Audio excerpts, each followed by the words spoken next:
And my actual eyesight is there. The high drive, deep center. Go, go, go! We're out of here! We're out of here! Say ya, playa! Just like they drew it up in Hollywood, Caladros, the 3-2, swing and a miss! And the Audubon Green Wave have upset the Kingsway Dragons! And this is it for good!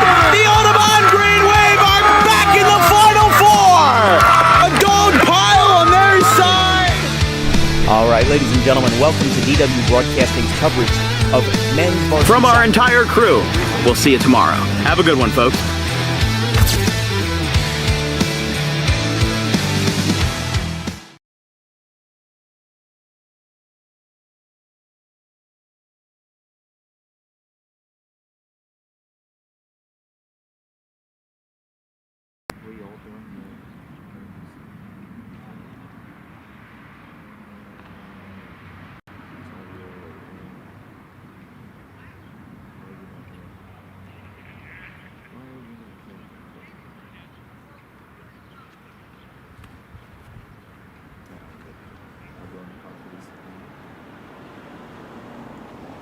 Digital audio, yeah. Okay. Let's see first. Let's get out of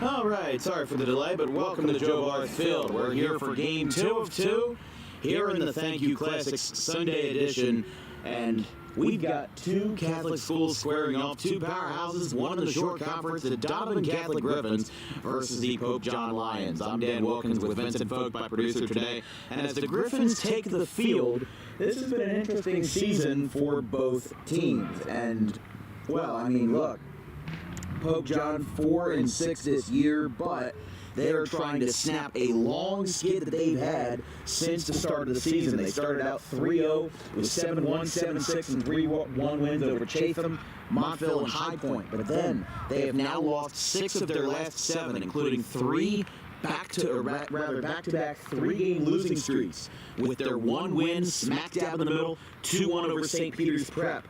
But they lost to Don Bosco 7-3 on Friday, and Donovan Catholic riding a complete opposite streak, winning 3 of their last 4 games and including 5 of their last 7. They are looking to get back into the win column here, not down in Toms River, but all the way down in Brooklawn, here in Camden County, for more Thank You Classic Baseball. Hope you guys are having a good one as we are in Game 8 of 8 for our weekend series. We've been here. We were in Audubon for Game 1. Belmar Rec for Game 2. We were here for Games 3, 4, and 5 on Saturday, and now we're back for Games 7 and 8 here on Sunday. But as these two Catholic teams square off, the starting pitcher for the Griffins tonight is going to be number 88, TJ Manning. For TJ this year is the highest numbered member of the Donovan Catholic team. He wore number 40 last year, so he's basically doubled his number this year. This is his first career varsity start, and it's coming versus a powerhouse front when it comes to the non-public schools in Pope John. Speaking of Pope John, let's take a look at their starting lineup brought to you by Tommy D's Home Improvement. Starting 9 for Pope John, 2-5 record in the NJAC American Division. They start off the order with Mac Tufts, the shortstop, Jack Portman in right field batting second, Nick Struble, the third baseman, batting third, Evan Johnson is the cleanup man at the first base spot, DH Andrew Pammy takes the DH spot at third, Marco Bonfiglio is the catcher batting sixth, Massimo Mondi at the 7th spot batting in center field, Joseph Manco, second baseman in 8th, and Brandon Weir, the left fielder, in the 9th spot. There's a line drive, wasting no time with a first pitch base hit, Mac Tufts. And the Griffins already have pressure, just 1 pitch in off the bat of the Lions and off of the shortstop, Mac Tufts. Here's Jack Portman.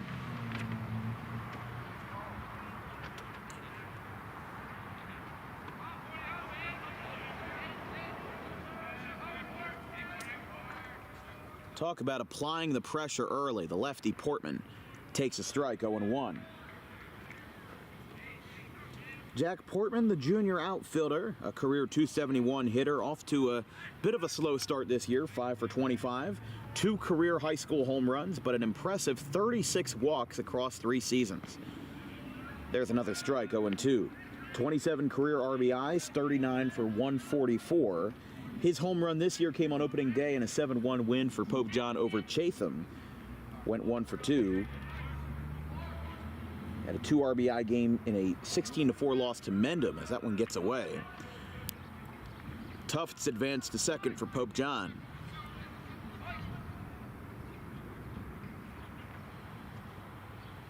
Of course, all 4 teams today are getting DWB coverage for the first time. Pope John and Donovan Catholic haven't even touched our cameras before. That one skips in front of the catcher, and now he moves down the third. So Mac Tufts, in the span of about 60 seconds, advances 2 bases and puts Pope John in scoring position here.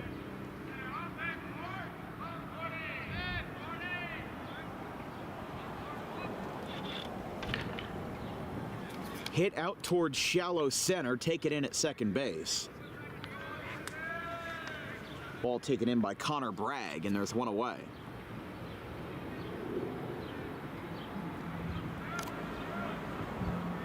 Brings up the number 3 hitter and third baseman for Pope John, Struble.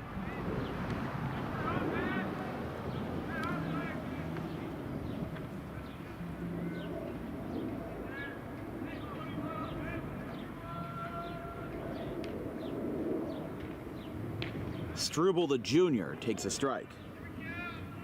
Had a very impressive .353 average as a freshman, but across his 2 campaigns and across his 3 total seasons, .266 average. And that's going to be a base hit.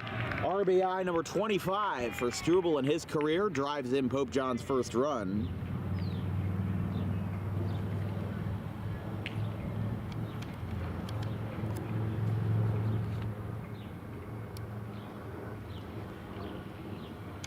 And it's 1-0 Lions on the RBI single by Struble.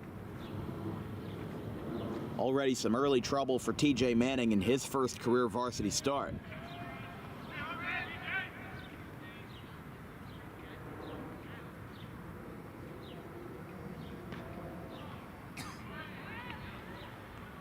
One-0.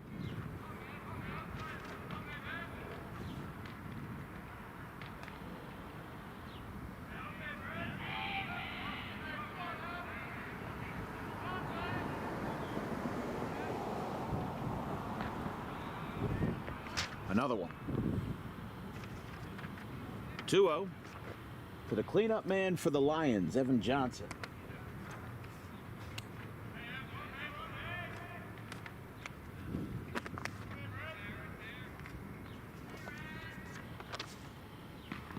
Pope John's first baseman. It's 2-1.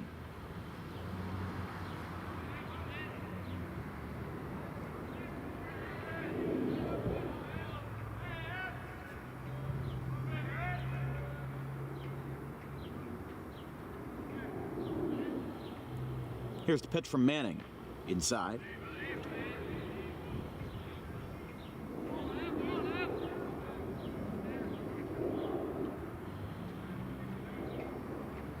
Evan Johnson, the senior utility man. .417 average this year. 2 career extra base hits, 19 for 52 in his career, 9 RBIs, and a .423 slugging percentage. Runner goes, but does not get a throw to contest him at second. Pope John once again has that base kind of lodged away from its hinges.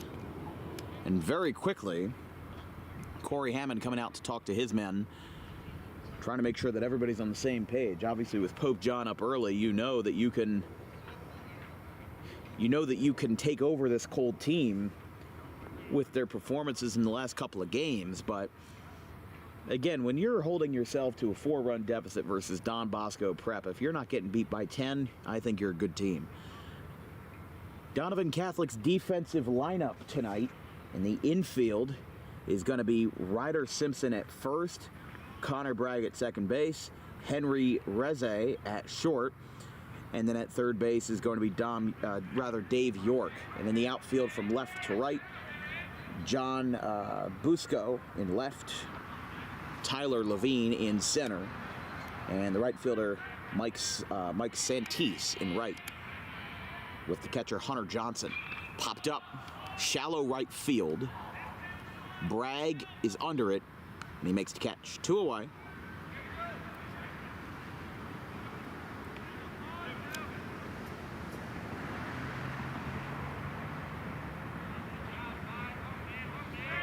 So a pop out by Johnson brings up Pope John's number 5 hitter here, DH Andrew Pammy.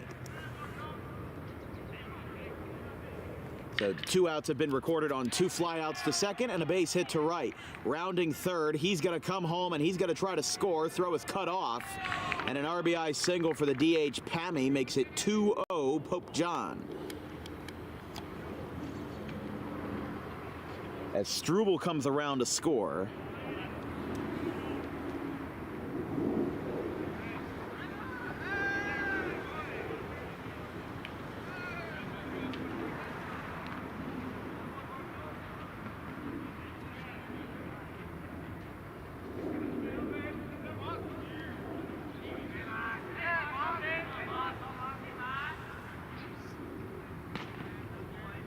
Outside.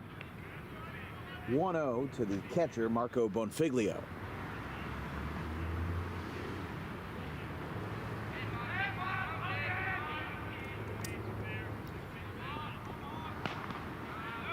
Inside. First 3 for Donovan Catholic will be the shortstop, Henry Reze, center fielder, Tyler Ravine, and the first baseman, Ryder Simpson. Here's the pitch. This one's hit shallow right, going in and diving. The ball drops in shallow right field. Pope John's going to get another run. The throw goes awry to second, and getting 2 bases on that one is Bonfiglio, or excuse me, Massimo Mondi. And he drives in another run. It's 3-0.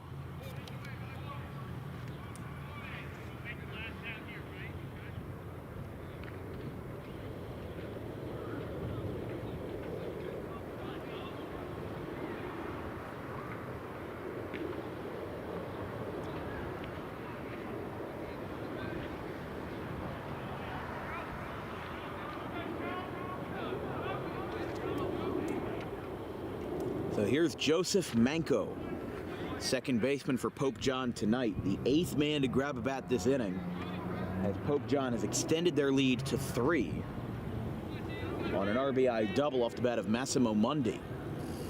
Swing and a miss, got a big hack at that one. 1-2.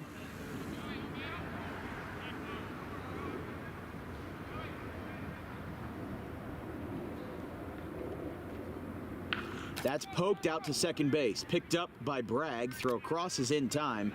Damage is done. Lions get 3 runs across, including an RBI double to bring the last run home for Massimo Mondi. As 8 men grab a bat for Pope John, Donovan Catholic grabs their first ABs of the afternoon. It's 3-0 Lions.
Donovan Catholic trails by 3, but they look to equalize that score versus Pope John's right-hander, number 27, Will Ryan.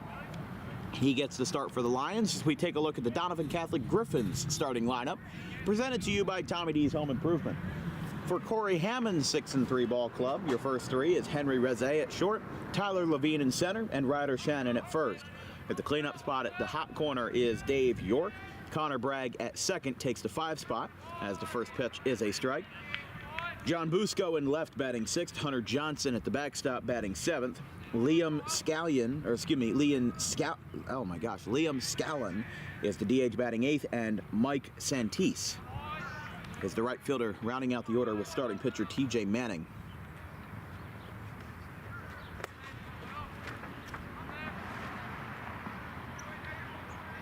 Reze, the shortstop, down 0-2 to start this at-bat. Pope John leads 3-0 in the bottom of the first.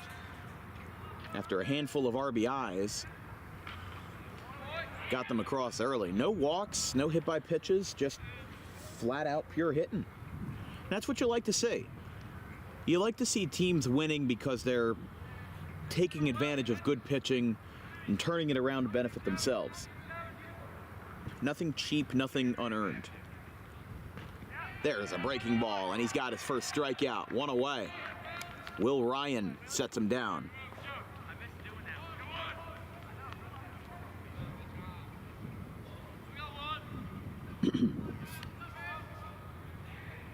Will Ryan, the junior right-hander, also a fairly novice rookie here. 1 inning pitched in just 1 game versus Randolph on April 17th, last Wednesday, an 8-3 loss for Pope John. Struck out 1, gave up 1 earned run, hence the 7 ERA. But he's working efficiently as this looks to be his first career start after appearing in relief in that 8-3 loss to Randolph. He was one of 4 pitchers to take the mound that day, 5.1 innings from John Frankeneer. But Randolph 10-1 this year, one of the best teams up north, as there's a foul ball. Their only loss this year was to state champion Morris Knowles, a 7-4 loss on the 15th. They actually just beat Steiner 12-7 in the Autism Awareness Challenge up in North Brunswick. But Will Ryan, only 26 career at-bats this year, mostly known for being a hitter. But he is taking the hill for the second time in his high school career tonight. Backing up and making the catch is Tufts, and there's 2 down. He backed up deep in the left center field to make that play, probably a good 50 feet out.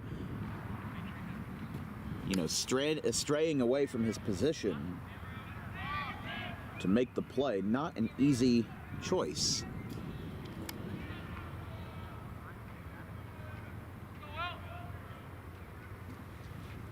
Ryder Johnson takes a strike.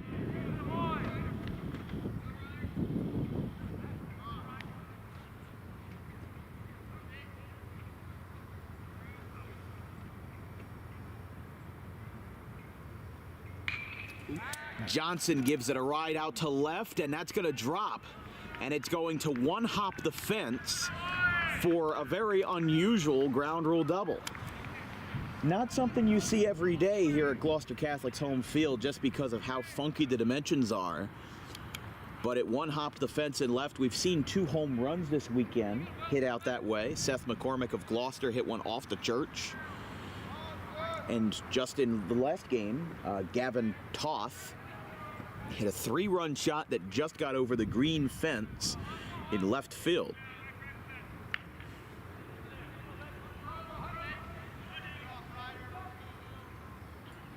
So after the double on the ground rule by Johnson, this one's tapped out to second base the other way, picked up, throw down is in time. And York, the third baseman, is retired. Donovan Catholic brings 4 men up to the plate and even gets a runner in scoring position, but nothing more. Pope John leads 3-0 after 1. We'll be right back.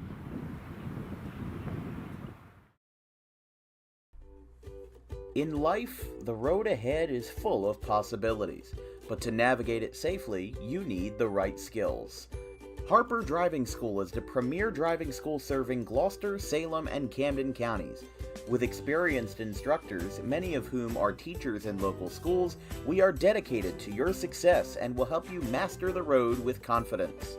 With an over 95% success rate of students passing their road test on their first try, you know your student will be in good hands while embarking on a huge step of their young adult lives, all while avoiding the lines at the DMV and getting insurance discounts. We chose Harper, and so should you.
TJ Manning gave up 3 runs in the first varsity inning of his career, and the only man to not grab a bat, Brandon Weir, takes a strike.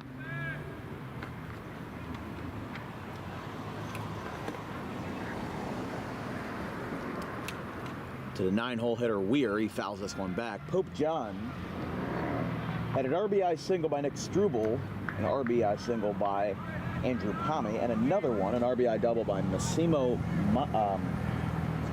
Mundi, to give them a 3-0 lead. They got it slowly but surely, and now Donovan Catholic has their backs up against the wall as this game looks to avoid being a repeat of Game 1, except for the visitors and not for the home team. Manning forces a foul ball that hits off the roof of the Pope John dugout, took a funky ricochet off of the press box, the netting, and the tree to kind of make a pinball effect of sorts.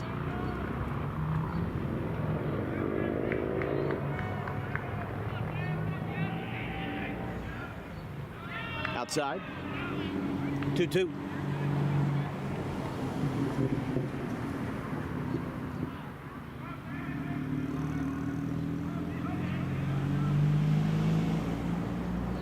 Swing and a miss. TJ Manning with strikeout number 1 in his varsity career. And it comes at a 9 hitters expense for Pope John. 1 away.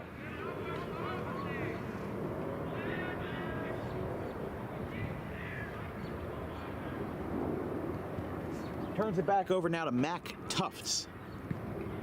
That one's down. And that's the thing about a guy like Manning, is that if he went to 95% of New Jersey public schools, he would easily get a varsity spot right away. And he'd probably be a PO while doing it. But the thing is that in the world of non-public baseball, you know, there's a lot less room to make the roster.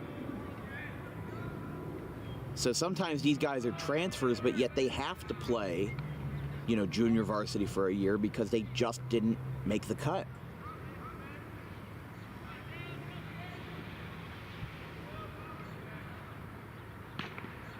There's a strike. 3 balls, 1 strike to the leadoff man Tufts, who got a single on the first pitch of the game and later came around to score.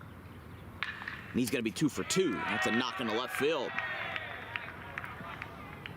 So Mac Tufts gets another base hit at the top of the order, still with nobody on, but he still contributes in a big way with a 1-out single. And if you're Tufts, obviously you're going to be doing a lot of running tonight, but with the lefty Portman at the plate, might want to start running now because he advanced all the way to third on 2 wild pitches in the span of about 60 seconds in the first.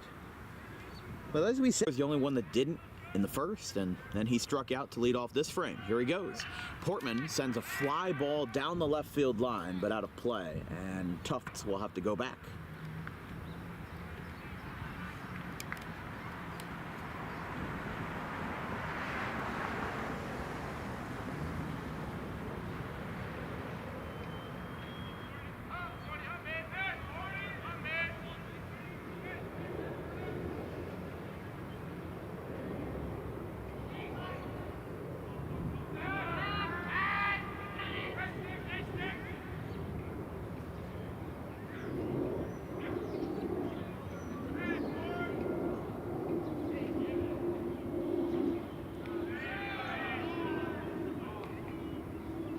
Two and two.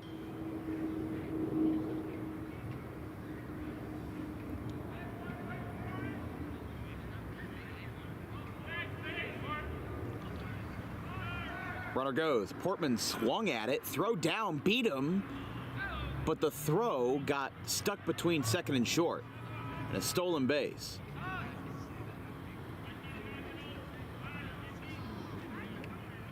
So now it's 2 and 2.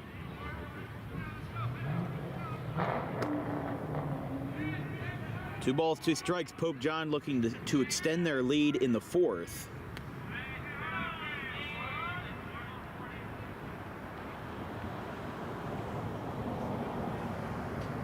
And here's a line drive past the second baseman, Bragg into right field. Tufts gets a late start, so he will hold at third, but a one-out base hit for Portman puts runners on the corners for Pope John as they look to extend their lead and blow this game wide open.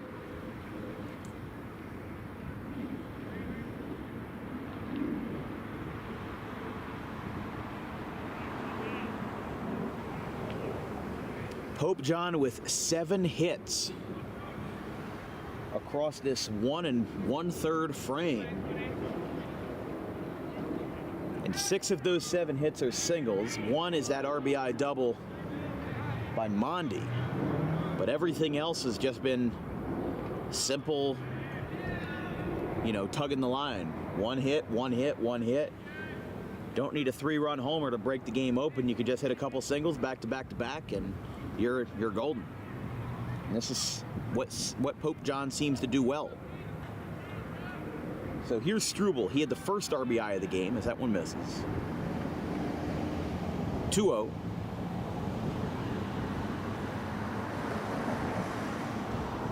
And Pope John as a team this year definitely exemplifies that, as they only have 10 extra base hits across the 10 games that they've played and only 1 home run as a team. And that was hit by Jack Portman. But only 6 doubles, 3 triples, and 1 home run across the early part of the season so far. Here comes the throw. They're going to throw behind the runner at third, and everybody's safe. Portman goes to second. Tufts is allowed to remain at third. And now first base once again reopens with Struble at the desk.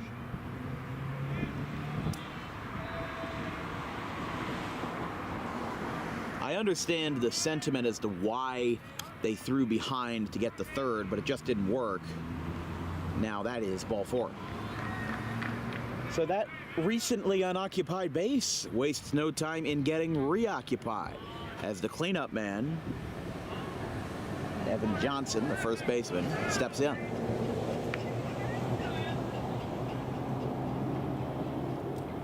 Tufts on third, Portman on second, and Struble on first, as we've got a precarious situation for Donovan Catholic with a rookie on the hill. Both teams have rookies on the hill, but the fact that the results have been vastly different, a 180 night and day between Manning and Ryan. And there is a strike. 1-1. That's what he's just got to do here. I mean, he's kind of in a pickle, because if he throws balls, obviously it's a walk, but if he throws strikes, Pope John's just hitting it all over the place. Like that. Fly ball down the right field line and foul. Oh, wow. That almost hit the white SUV that was passing by. You could see he slowed down like, oh my goodness, what happened? In that case, you just got to gas it. Yeah. Put the pedal to the floor if you don't want a broken window. 2-strike pitch from Manning. This one's hit down the right field line. This one could be fair, but it once again lands foul just over the red fence in right field.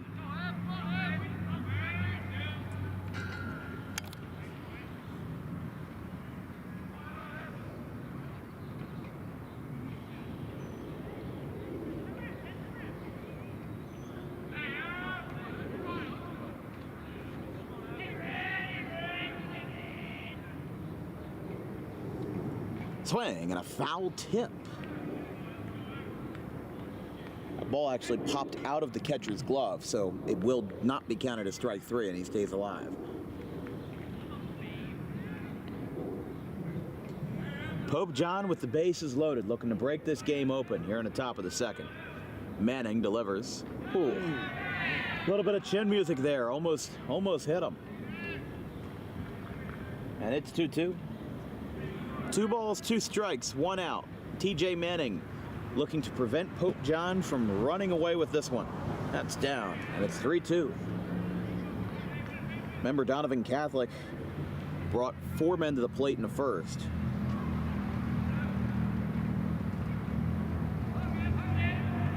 Here's the pitch. Swing and a miss. He got him. 2 down.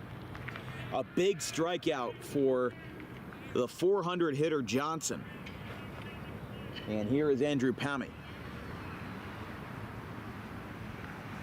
So 2 strikeouts this inning for TJ Manning, and if he can leave the bases loaded, he might be a folk hero in that dugout for a little while. It doesn't matter if it's strikeouts or fly balls. At this rate, if you can get anybody out in any way, shape, or form, you'll be golden.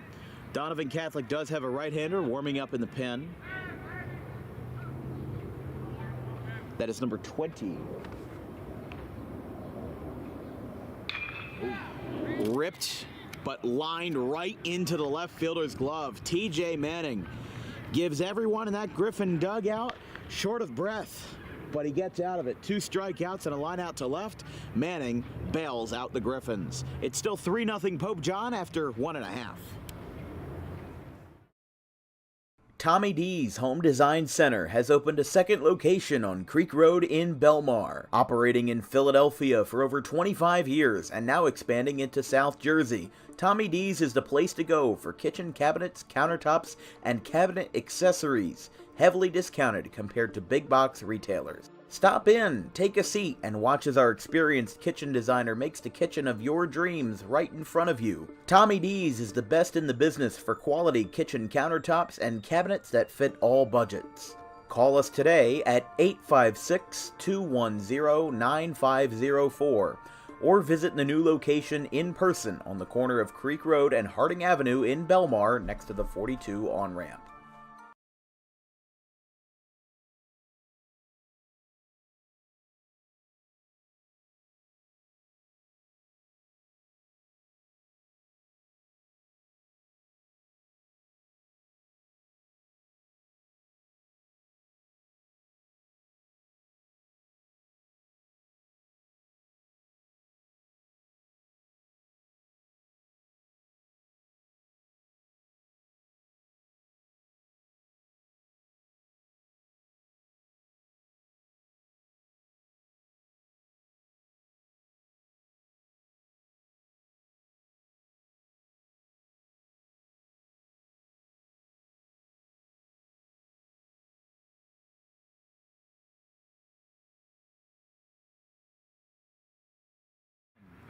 Will Ryan starting off the inning for Pope John here in the bottom of the second. First pitch is a strike.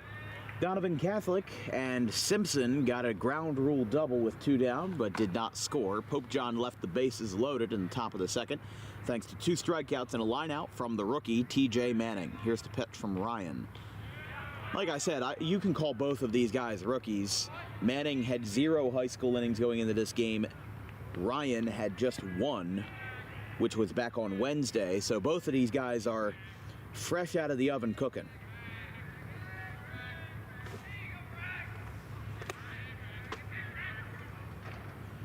Starting off with Connor Bragg, as that's a cut fastball that misses. 1-2. 5, 6, and 7 for Donovan Catholic. Connor Bragg, the second baseman. John Busco, the left fielder. And the catcher, Hunter Johnson, for the Griffins. Righty delivers a fastball. Strike 3. He got him. Strikeout number 2 for Will Ryan, and there's one away.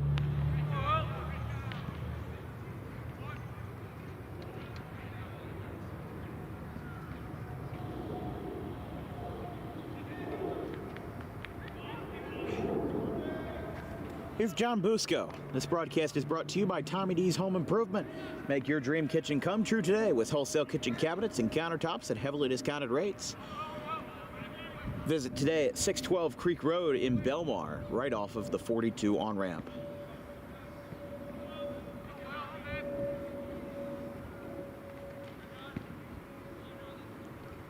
Fouled back. 1-1.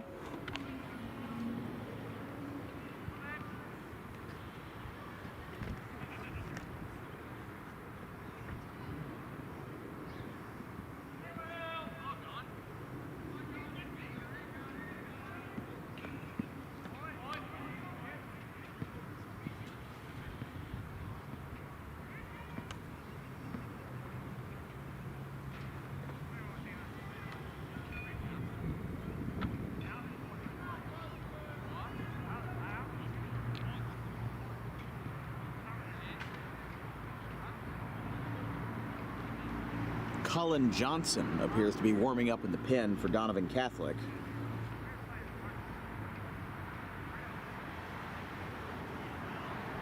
That might not be right, though. I don't have a number 20 on my roster. That's the closest guess I can have.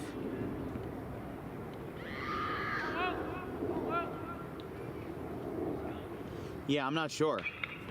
Ground ball down the third base line and booted. It's a fair ball. Just got under the glove of Struble.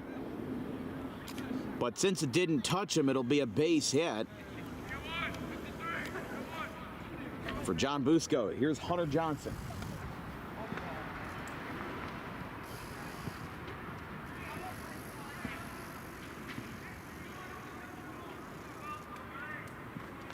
After a strikeout, a base hit by Donovan Catholic puts him in business with a runner on versus the rookie Ryan. There's a strike, 0-1.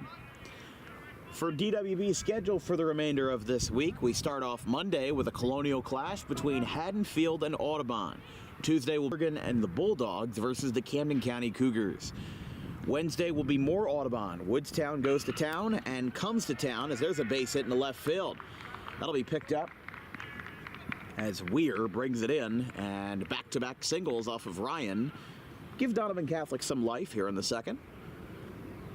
And pinch running for the catcher Goodman, for Hunter Johnson is number 5.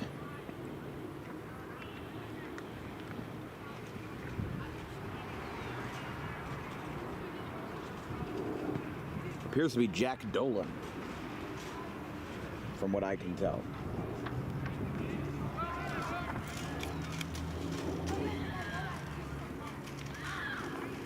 Donovan Catholic and Liam Scallon takes inside, led by Corey Hammond, assisted by Mike Murphy, Nick Belka, and Jim Rosselli. Fouled straight back. Scallon, the sophomore, backing up the DH spot tonight. Just 2 at-bats at the high school level and 7.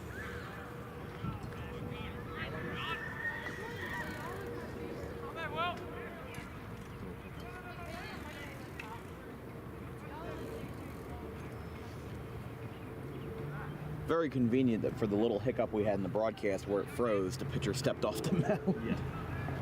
Very fortunate about that. Here's a pitch.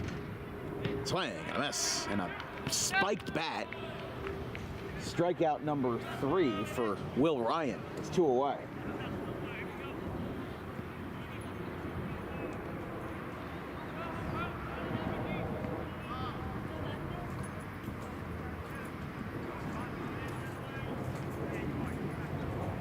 So here's Mike Santiste, the right fielder.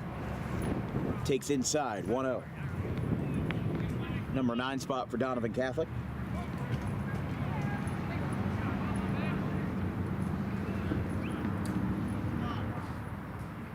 Santiste, the junior, 4 for 16 this year, 1 RBI, 1 triple, swing and a miss. 1-1. Also 5 scoreless innings on the hill this year versus Pinelands and Lacey. But Donovan Catholic 4-2 in the Shore B South Division. That includes Point Pleasant Borough, Jackson Liberty, Lacey, Barnegat, Manchester Township, and Pinelands.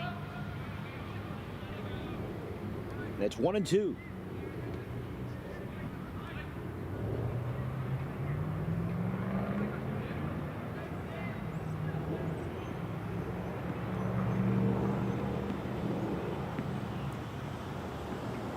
Here's the 2-strike pitch. Ryan looking back at second. He delivers. Swing and a miss.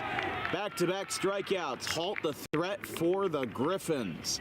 They leave 2 runners on, and Pope John is riding high on that first inning rally. They lead 3-0 after 2.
Pope John leads 3-0 in the top of the third over Donovan Catholic.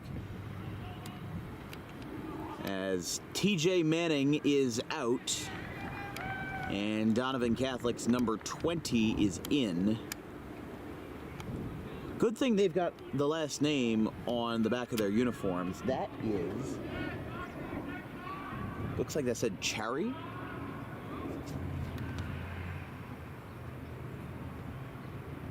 Well, that would be really inconvenient. Fly ball right center field. Taken in by Levine, and there's one away.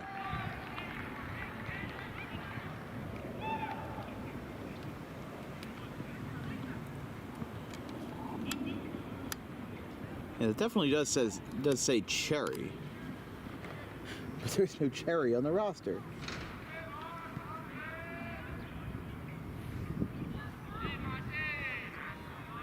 Yeah, there is literally no Cherry on the roster. So Cherry delivers a foul ball. This guy could be so new that we have no idea. But the mystery man now. Yeah. But his name isn't on there, so that's weird.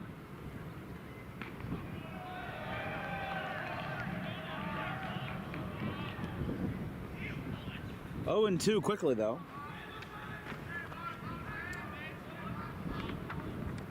To Massimo Mundi. Right-hander delivers.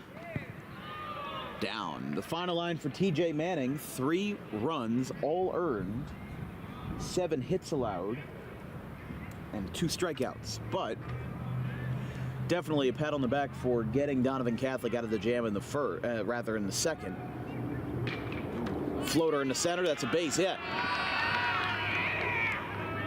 Because if those bases get unloaded and somebody drills like a 3-run double in the gap, we have a very different game that we're talking about. And it'll be 5 or even 6-0 Pope John. So, yes, he got himself into that jam, but he got himself out of the jam. He de-jammed.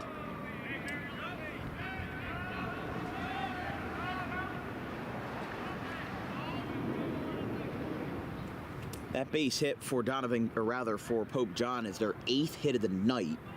So the fact that they've only put up 3 runs on the board is somewhat of a miracle. Because the way that they've been hitting the ball, it could be much, much worse. That one's outside.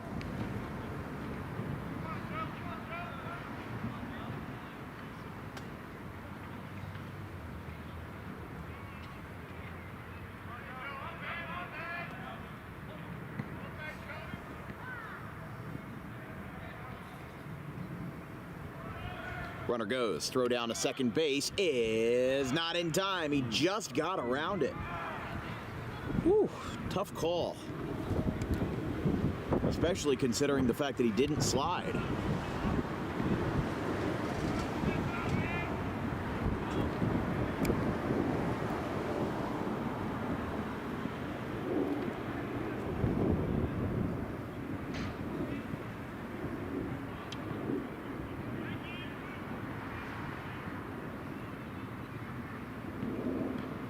That one's high and inside. 3-0.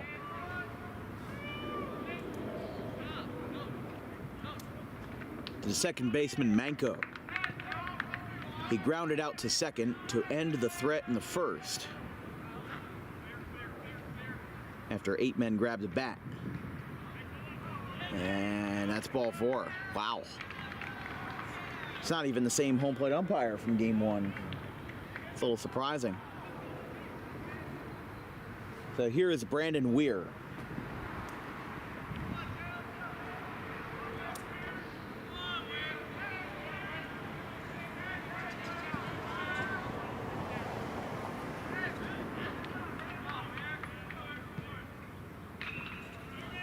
That one is hit out to short. Throw to second for 1 on the first, not in time. So they get the fielder's choice.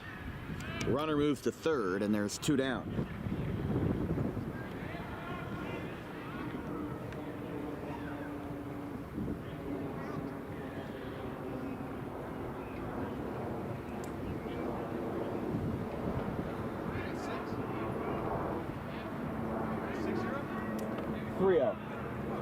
Yeah.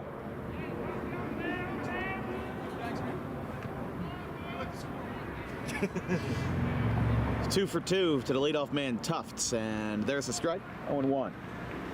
You're watching coverage of the 2024 Thank You Classic on Dan Wilkins Broadcasting. If you have any questions or comments about today's broadcast, drop me a line at thedanwilkinsshow@gmail.com. All of our social media, including our Venmo, is listed in the description of this video. Runner goes. That's a tapper right back to the hill, and Cherry gets a sweet throw down. Side retired. Pope John leaves multiple runners on base again. They left the bases loaded in the second and left 2 on in the third. Luckily for Donovan Catholic, they'll grab the bats again and see if they can have some more life versus the rookie Will Ryan. It's 3-0 going to the bottom of the third.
Will Ryan back out for another frame and still trying to work on that saga of Mr. Cherry. Because Donovan Catholic has already played 9 games this year, and you know, this game is really chocked full of rookies. As we said, you know, both pitchers had only 1 high school inning between them going into the game. That one's inside. To the leadoff man, Reze, the shortstop. It's 1, 2, and 3 here in the third. Reze, Levine, and the first baseman, Ryder Simpson, who had a ground rule double earlier. Here's the pitch. Strike on the outside corner. And it's 2-1. Pope John scored 3 runs in the top of the top of the first, on 2 RBI singles and a double by Massimo Mondi. And we've really been stagnant since. Donovan Catholic got a runner in scoring position in the first, but didn't get anywhere with that, and then they did the same in the second. So it's a really similar theme to Game 1 with Toms River East versus Bayonne, where everybody's getting runners on base, but nobody can score. Except instead of one team, like it was for Bayonne, now that disease is spreading to both teams, and the offense, for what probably should have been a higher scoring game, has now kind of plateaued a little bit. Will Ryan delivers to leadoff man and a line drive, diving stop, and it's corralled at short, but it's not in time. An infield single for Reze, the shortstop, and Donovan Catholic and the Griffins get a runner on to start the third.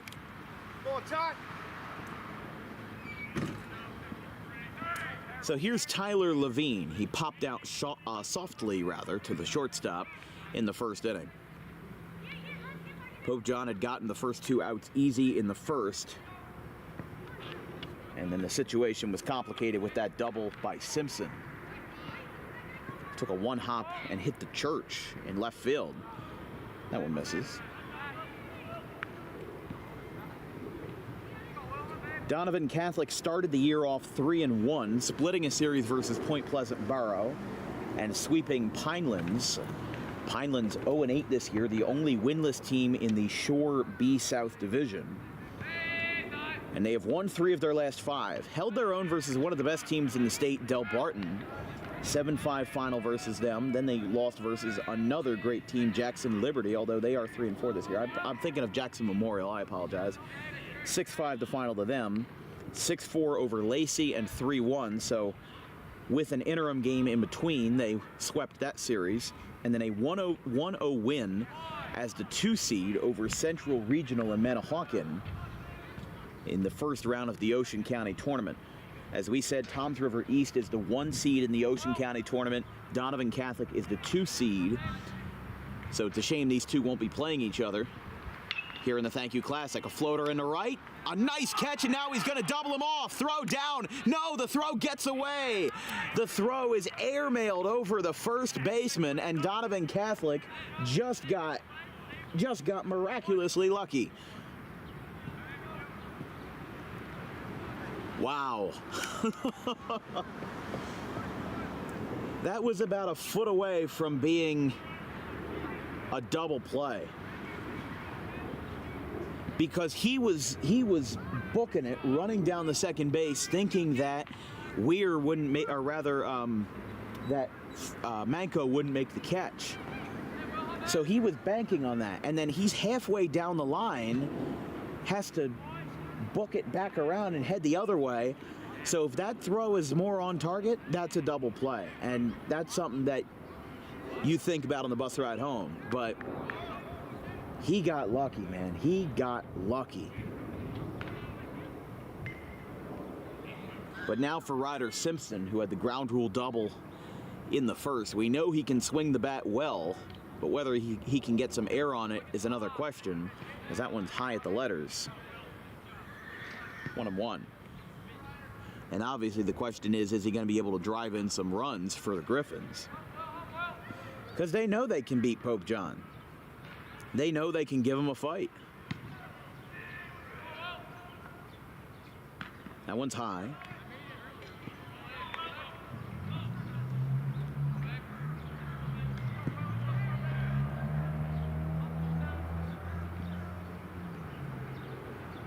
2 balls, 1 strike, 1 away. Although, knowing that 9 out of 10 times, that should be the second out. They try to make up for it with a throw to first.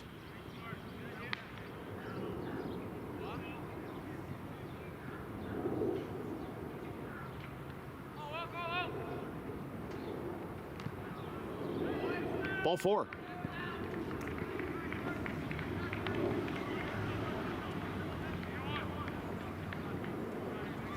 So for the 3rd inning in a row, Donovan Catholic has runners in scoring position.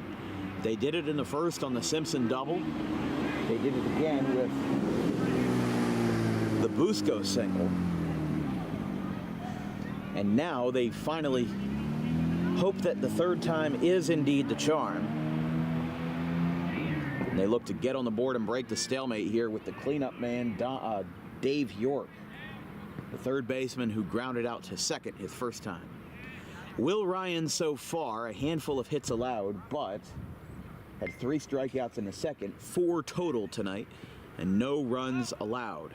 Runners on first and second for the Griffins. Here's the pitch. That one's down.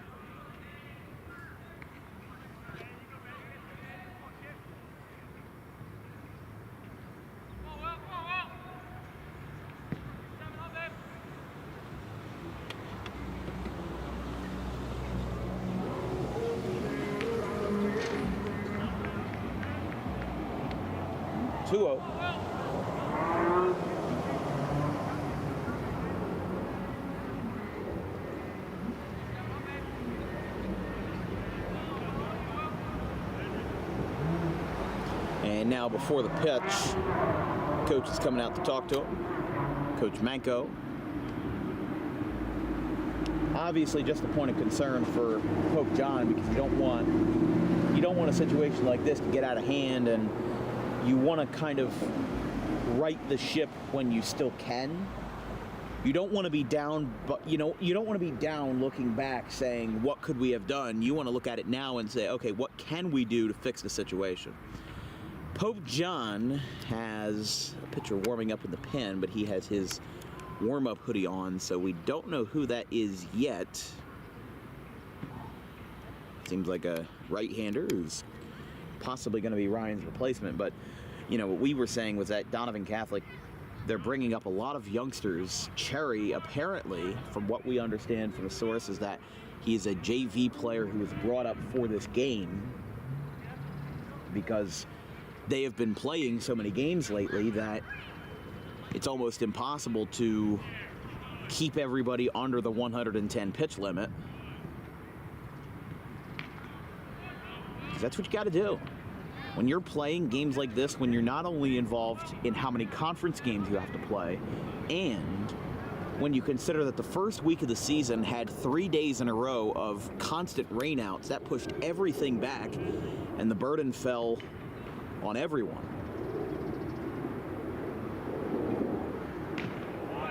There's a strike. 1-1. Oh, excuse me, 3-1. Further along than I thought, but no, because the at-bat didn't reset after after the mound visit. But yet, like we said, Pope John has a righty warming up in the bullpen. Got all of that one, but unfortunately for him, it's out of play. Goes into the street and into the apartment complex. 3-2. After York, it will be the second baseman, Connor Bragg.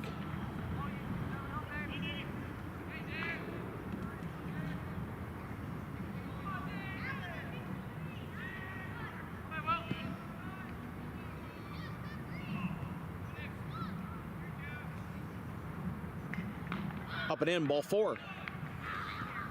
Saw this life flash before his eyes, and he gets a bases loaded walk. Or a walk to load the bases, that is.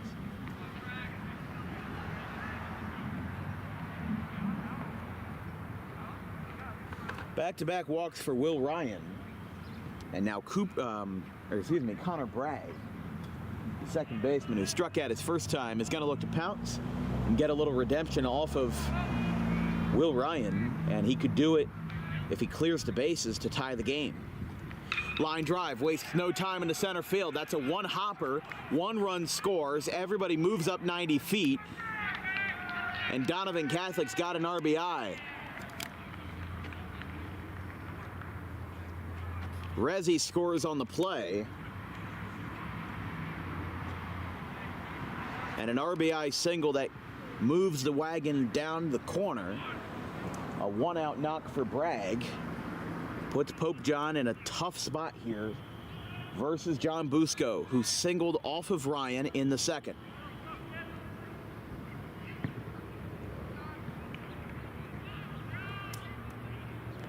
Johnson now on, or rather, Simpson now on third. First pitch strike. Busco 1 for 1 tonight. He singled, got into scoring position, but did not score. But it's good to see Donovan Catholic back on the board,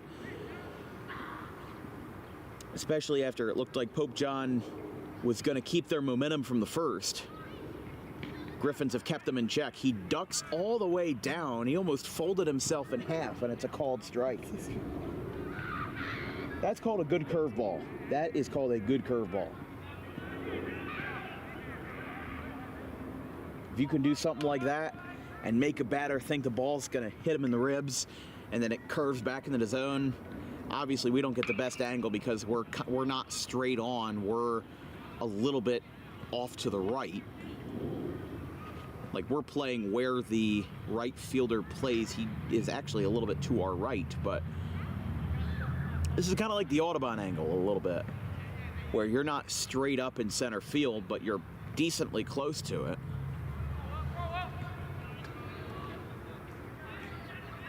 No balls, 2 strikes, 1 away. Bases loaded for the Griffins. There's a fly ball deep into left, but it's going to be playable in left. Weir makes the catch, and everyone holds on a strong throw back into the infield. Not just a good catch, but a good throw as well to hold the Griffins at bay. And they are held to just 1 run. They did not get a sacrifice fly on that play, and the bases remain loaded. That's hard to do, because that's with the lack of fence behind you, that is a tough play. That is a very, very tough play.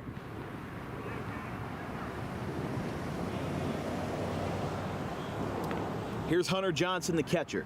He sends a curveball in the air to left, got a good piece on it, going back, and a beautiful catch in left. Brandon Weir makes the catch up against the fence in left to retire the side. Donovan Catholic gets 1 on an RBI single by John Busco, by Connor Bragg, but 2 flyouts to deep left field hold them to just the 1. After 3 innings, it's Pope John 3, DC 1. Garden State Pet Center is an independently owned full-service pet store. Our specialty is promoting companionship between people and animals by providing the healthiest product choices available, including all-natural foods, supplements that support and relieve health issues, and innovative products for pet parents. Our goal is to provide our customers with a relaxing environment, and while we're not striving to be the biggest store on the East Coast, we're striving to be the best. No other pet store will make you feel at home like we do. At Garden State Pet Center, we view pets as members of the family. We don't believe in fast, high-pressure sales, but instead matching up the right pet with the right owners, as you are making a lifelong commitment. Together with our team members, we would like your visit to our store to be both enjoyable and educational. Simply drop in and take a look around. View the birds, reptiles, small animals, toys, food, cages, and miscellaneous items. Learn of the services we have to offer and decide for yourself if this is the store you'd like to call your home away from home. Victor Santucci, owner of Garden State Pet Center. Visit us today at 226 South Whitehorse Pike in Audubon, New Jersey. We're open 7 days a week for all of your pets' needs.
Now that runner moves down to second base.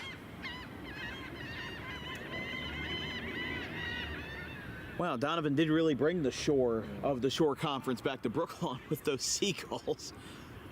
They're headed down probably to Wildwood for a summer-long consumption of French fries. Fly ball popped up center field, going over and making the catch. Both runners started the tag, but they held up.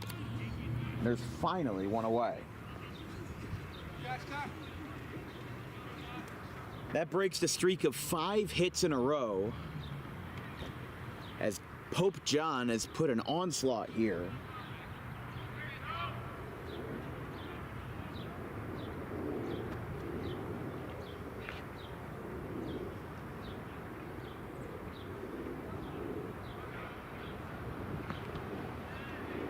Outside.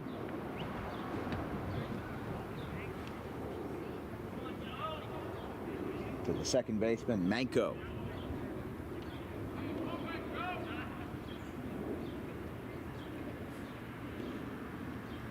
There's a line drive in the left. That's foul.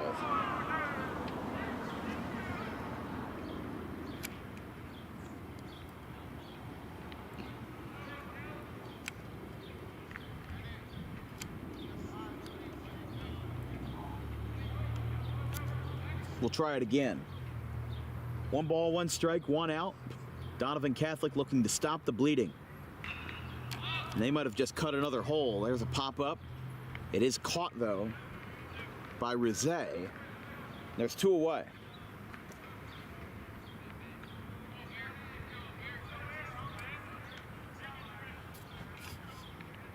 Pope John started out the inning with a base hit by the 2-hole hitter Jack Portman down the right field line. Struble followed that up with a double, then another 2 RBI single, and then another single and another RBI single. They had 5 in a row.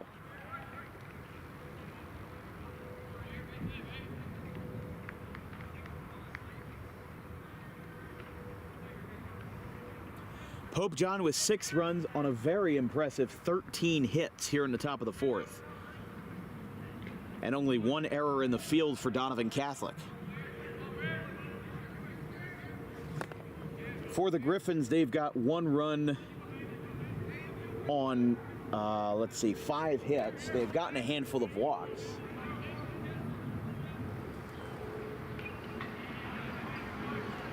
But the thing about Pope John is that they have made sure to put the bat to the ball and put it in play. They have only gotten 1 walk tonight, no hit by pitches on either side. So everyone's ribs are clean, but just 1 walk by Pope John and a handful surrendered by them. But they have not gotten any free passes. They have earned the 6 runs they've put up. Ground ball to third, throw across. A diving stop. He got pulled off the bag. He got pulled off the bag, and just barely. Pope John gets another run. The run scores on a throw that wasn't even that bad, but the stretch was about 95% there, and he couldn't hang on to it. And Weir gets on first, thanks to an unusual play, but it will be scored as an E5. So that's Donovan Catholic's 2nd error of the day, and it allows the 4th run of the inning to come across. It's 7-1. So I guess they did continue the momentum of the 1st inning, just not when we thought they would. They had 2 innings of stagnant offense and have now kicked into high gear here in the middle innings. Weir is running. Throw down to second base is going to be trapped, but there's nobody there. That ball gets away. Run scores 8-1. The throw was left for an invisible man at second base. The ball popped out of the second baseman's glove by Bragg, and that allowed time not only for the runner to steal the base, but for another to come home, and Pope John has put up a 5 spot. It's 8-1.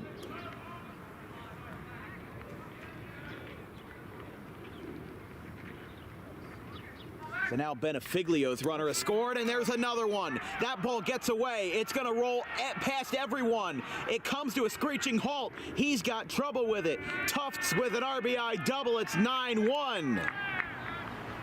A 6-run fourth inning, and Pope John has blasted the doors wide open with a half-dozen spot.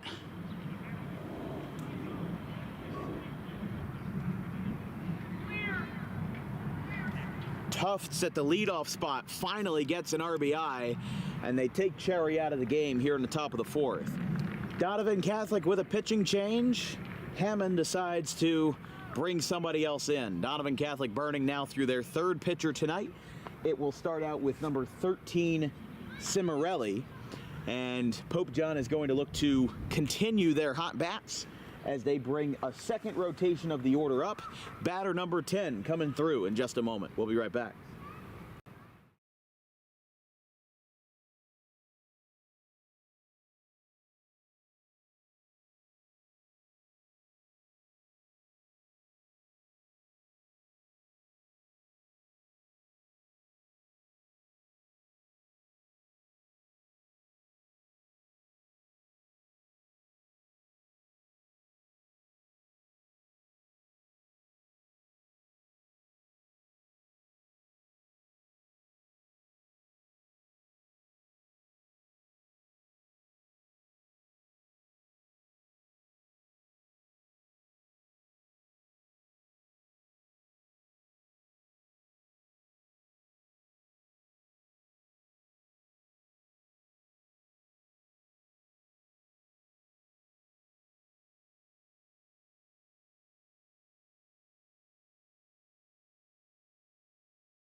He's a sophomore. It says freshman when I do it. Kalen Cimarelli on the hill for Donovan Catholic as Pope John has put up 6 runs as part of a 6-hit campaign in the fourth. They started off the frame with 5 straight hits, the parade of which was started by this man, Jack Portman. Had a base hit, came around to score, had a time for a swig of Gatorade, and now he's back at the dish. 2 for 3 tonight, a pop out and 2 singles.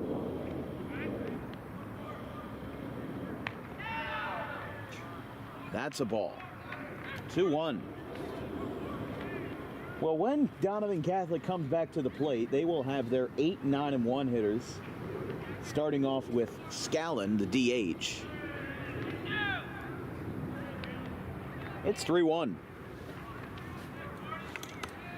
So Pope John has batted around. They've brought 6 runs home, and they still have leftovers at second base. There's a fly ball deep out to center field. This one's trackable, and it's caught in center. Tyler Levine makes the catch to stop the bleeding and at the very least apply the tourniquet. He makes the acrobatic catch over his head, and the side is retired.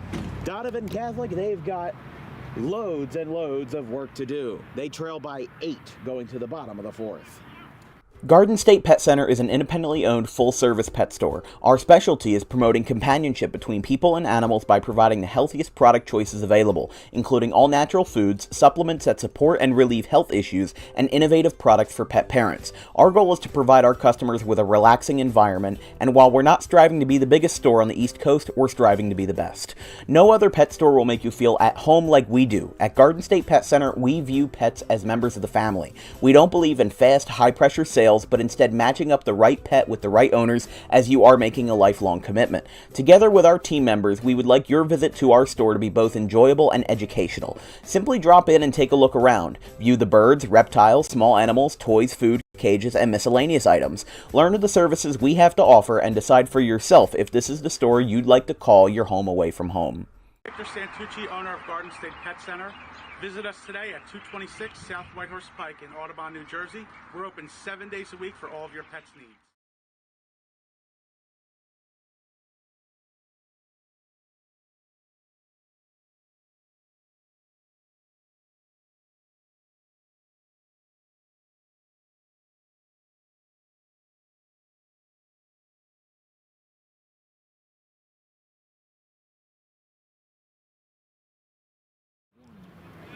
Will Ryan definitely got some well-needed rest for Pope John in the top of the 4th, as his offense did the work for him, gave him not just some run support, but about a metric ton of run support. 6 runs came across for Pope John in the top of the 6th, or rather in the top of the 4th. 10 men grabbed bats, including Portman twice, as he started off the inning and he ended the inning. So started the job, finished the job, did everything. But the count is 0-1 from Will Ryan, and that one's outside.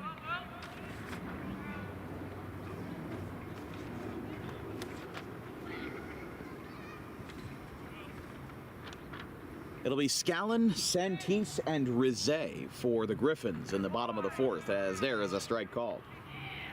1-2.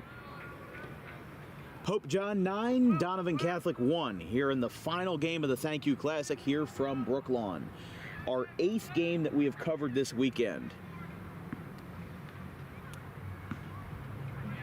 I mean, even I can't believe I'm saying I've commentated 8 games this weekend. I mean, like, that's just astounding to me that I've had this amount of stamina.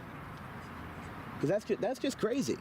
We had 2 games on Friday, 4 games on Saturday, and 2 more today. And the only one I didn't call was Delsey Notre Dame. That one hit off the umpire's mask.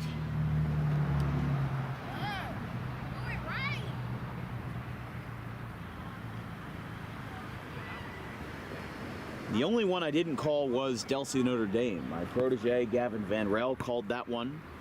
First time in 305 broadcasts that I did not take the lead on that game. But just a quick meeting here between pitcher and catcher. But Pope John leads by 8 here in the bottom of the 4th. They have really taken the money and run, if you will. Hanging on to a good lead, but Donovan Catholic looking to make sure that they are held in check.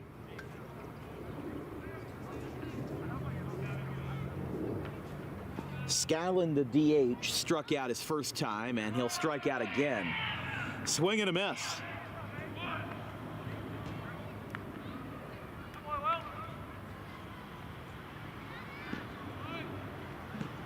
Will Ryan with strikeout number 5. And this brings up the number 9 hitter, Mike Santise, also a victim of the strikeout his first time. There's a ground ball in between third and short, picked up by the shortstop. Throw to first is in time, 2 away. Before we forget, it is time for DWB Trivia Time. It feels like eons ago when we asked this question, but today's question was, In the modern era of Major League Baseball, 1901 to present, who was the only player to record 20-plus triples in a season for the Phillies? Was it A, Juan Samuel, B, Mickey Morandini, C, Chase Utley, or D, Jimmy Rollins? Vince, you got a guess? Oh, I know this. You know this one? Jimmy Rollins, no doubt about it, during his 2007 MVP season. Recorded 21 triples, the first of its kind since back before they were even called the Phillies, back when they were like the, I think they were the Philadelphia, I don't even know. But they were a long time ago. But the reason why they call it Major League Baseball's modern era, 1901 to present, as there's a strike called, it's 1-1. That's mostly because of the fact that before then it was dead ball era, where you'd have 500 feet to center field fences, and the balls would be, you know, made out of cow skin, and I mean, it kind of still is today with the rubber, but the material's obviously a lot more refined. It just goes to show, you know, the development of Major League Baseball, where we can say the modern era was 123 years ago in 1901. That's a line drive, diving stop, and it got past him. Got past the shortstop and feeds into left field. So a base hit by the leadoff man Rizé brings up Tyler Levine. Levine, the center fielder, made a nice catch to put the tourniquet on Pope John in the top of the fourth. However, he is 0 for 2 tonight. A pop out to the shortstop and a pop out to the second baseman. And it almost was a double play if the runner didn't book it 180 and go back to first. That one's down and away, 1-0.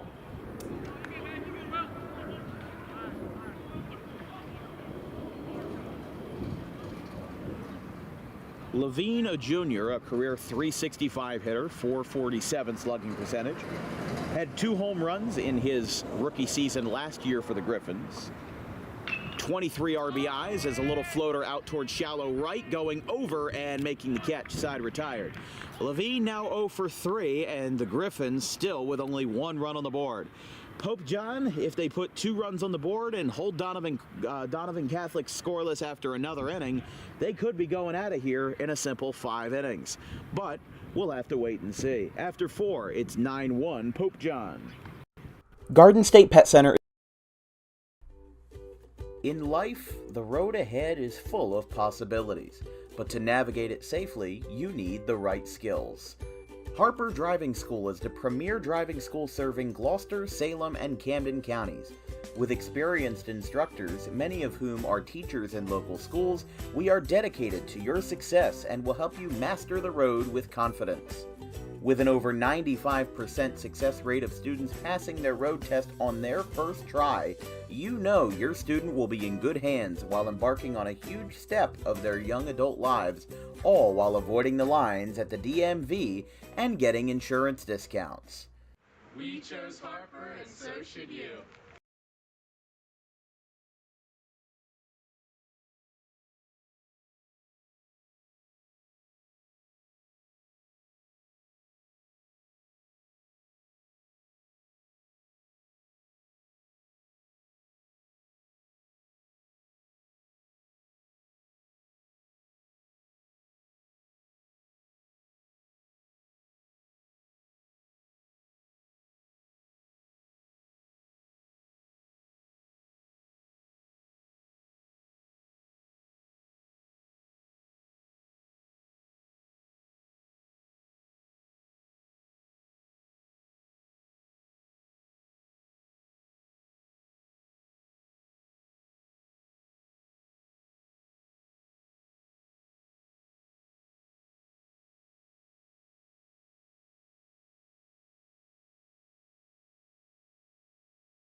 Kalen Cimarelli back out for another frame. Pope John needs 2 runs in the top of the 5th plus a scoreless frame to have back-to-back mercy rules. We had one in Game 1, just an hour and 44 minutes, and Toms River East took care of Bayonne 11-1, and now Pope John is looking to replicate that situation not as the home team, but as the road team. We start off our festivities in the top half of the inning after a 4-batter frame for Donovan Catholic with a strike to Struble. 3, 4, and 5, the straight middle of the order for the Lions here at the top of the 5th. As Cimarelli allows a fly ball to center field, Levine going back. Took a misstep at first, but is able to corral that one in. Sans hat, one away.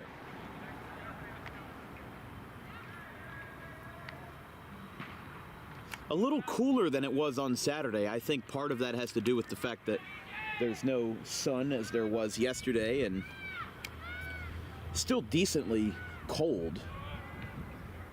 53 degrees with decent wind gusts knocking that down to just above 50 degrees. Here's a floater in the right.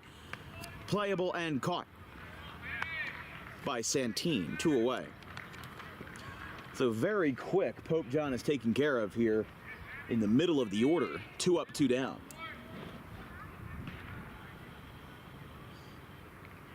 On back-to-back flyouts to the outfielders. Here's the number 5 hitter, Pommy, the DH. He has an RBI on 2 singles tonight, 2 for 3. First pitch. Cimarelli grounds this one to third. This might be the quickest inning we've seen in a long time. A handful of pitches, less than a half dozen, and Cimarelli gets out of it. 2 flyouts and a ground ball in the infield, and Pope John is gone in a flash. We go to the bottom of the 5th. 9-1, Pope John.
Well, Pope John was in and out just like that in just 5 pitches for Kalen Cimarelli.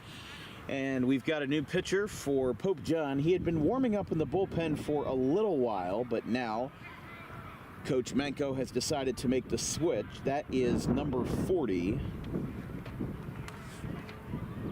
which is Angelo Dillon. First pitch. Swing and a miss. 0-1.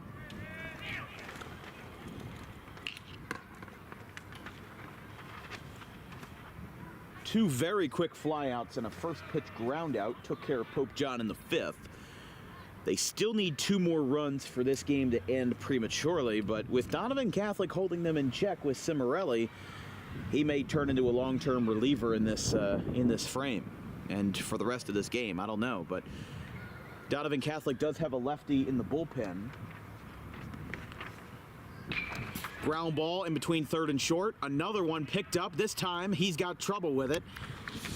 And Mac Tufts couldn't make the play, and E6 puts the Griffins on base. As Ryder Simpson gets aboard for Dave York.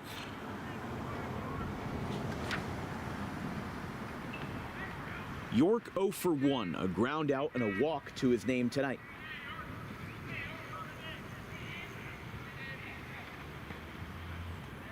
Outside.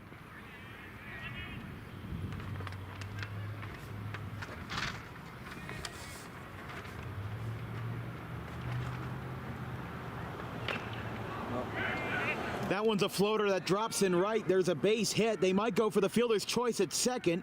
They went for it, and they almost had a 9-4 fielder's choice, but it wasn't meant to be. Back-to-back singles for Donovan Catholic.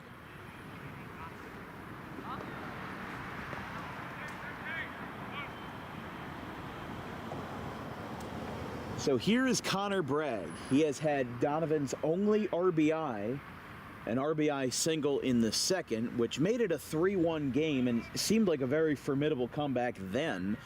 Now, oh, that's going to be a hit by pitch. Got him in the ribs, and the bases are loaded. Well, that wasted no time. An E6, a single, and a hit by pitch, and Donovan Catholic, with just one swing, can bring themselves right back into the game. That was the first pitch, too.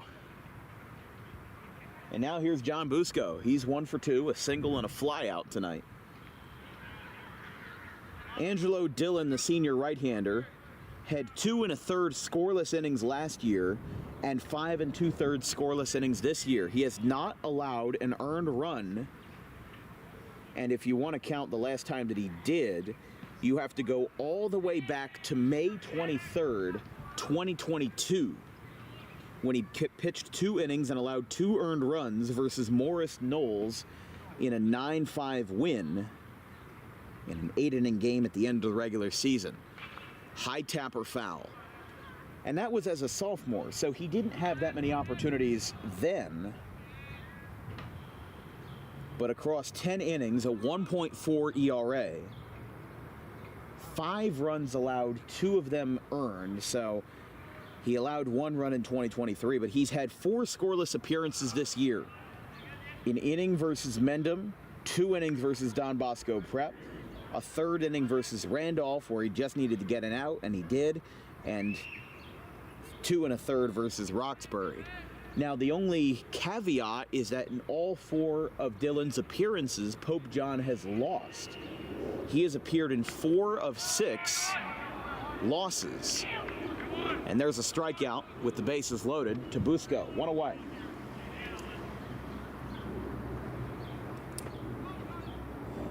That is strikeout number 8 in his high school career across 3 sparse outings, or I should say across 3 sparse years of partial appearances. Hunter Johnson takes a strike, 0-1. But that's kind of been like the telltale sign is that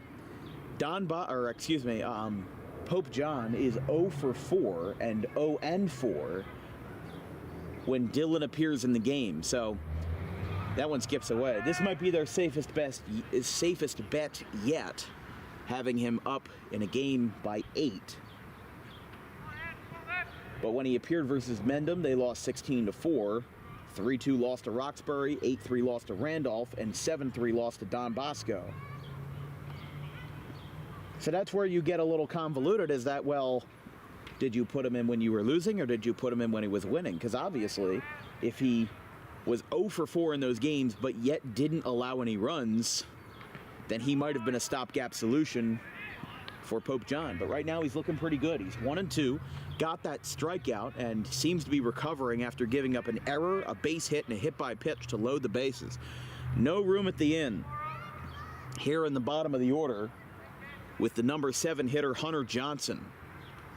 With the DH Scallon on deck, that one skips away. But really, no need to try to scramble a runner home.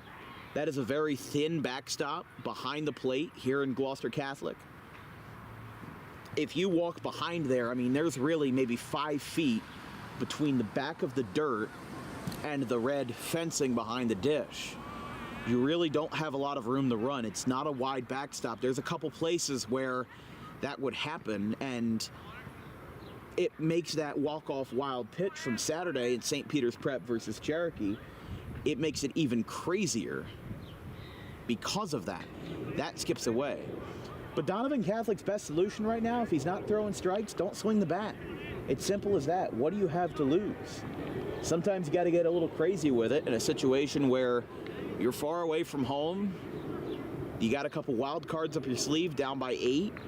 If it works, great. If it doesn't, well, probably wouldn't have worked anyway. But the count is full. 3 balls, 2 strikes from Dylan. And that's ball 4. Bases loaded walk, and Donovan Catholic, in a bit of a subdued manner, gets back in contention. It's 9-2. And now immediately a quick meeting here in the infield. So Simpson is the one that scores on the bases loaded walk. And their number 5, Jack Dolan is warming up. I keep saying warming up. He's running at first for Donovan Catholic. Here's Scallon, the DH. Strike 1.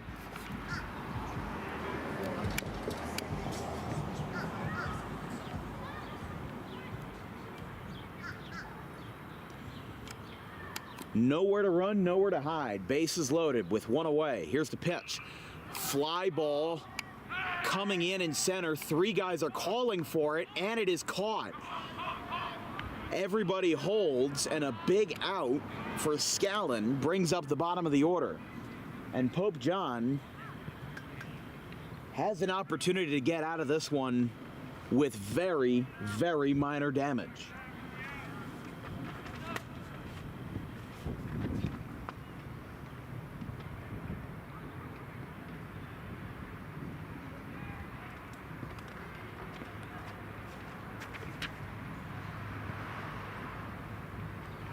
So here is Santis rather.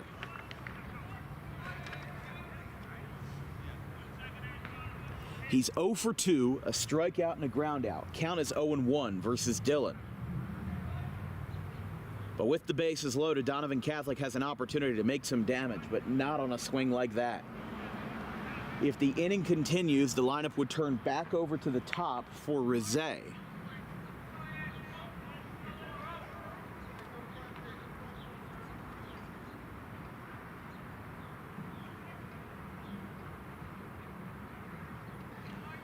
Dylan delivers the 0-2. This one's poked out towards right. That's going to drop for a base hit.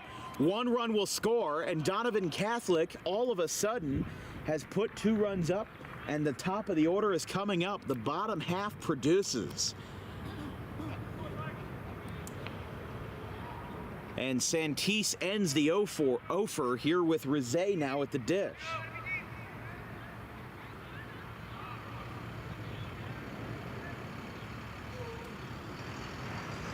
Rizé 2 for 3. A strikeout. First pitch outside.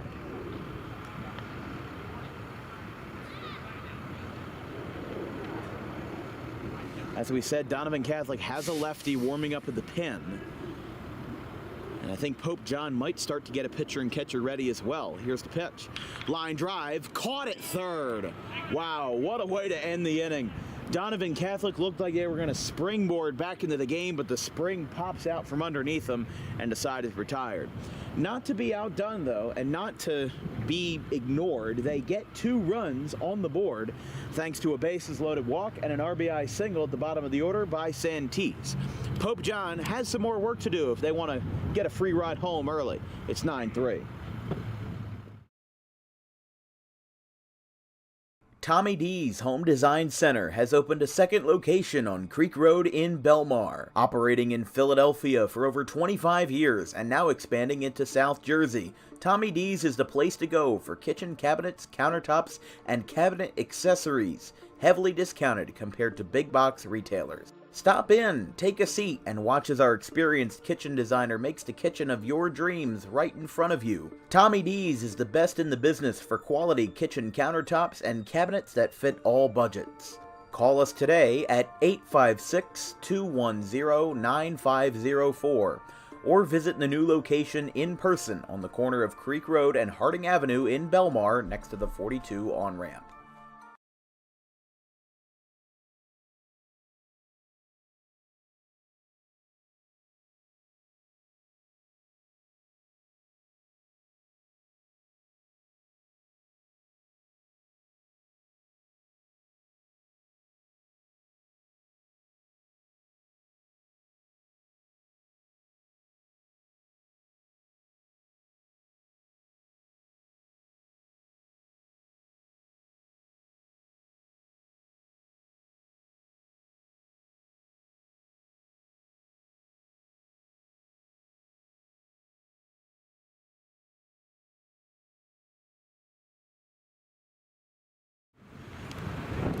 Top of the 6th.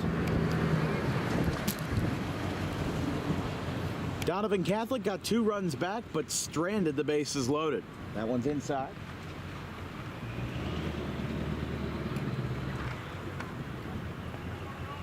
Pope John and the Lions went down in order as there's a fly ball deep out towards left field, and it is gonna one-hop off the wall.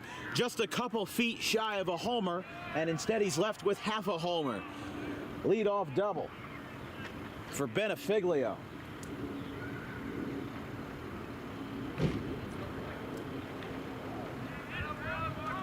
Here's Massimo Mundi. So Pope John, I mean, how about them, getting themselves in business. Pinch running down at second is Ray Manning off of Kalen Simonelli, and was up and in. 1-0. Mundy with an RBI and 2 base hits, a double and a single, 2 for 3. Fly out to right in the 4th with his last at bat. Line drive back up the middle. There's a base hit. Pope John could get double digits here. Rounding third, but holding is Manning, and that's going to be another base hit for Mundy. He is 3 for 4.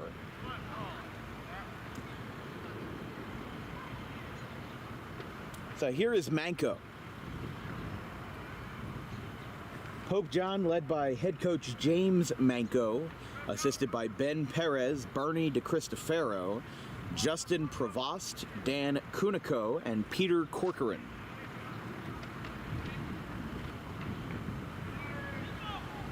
Outside, 1-0.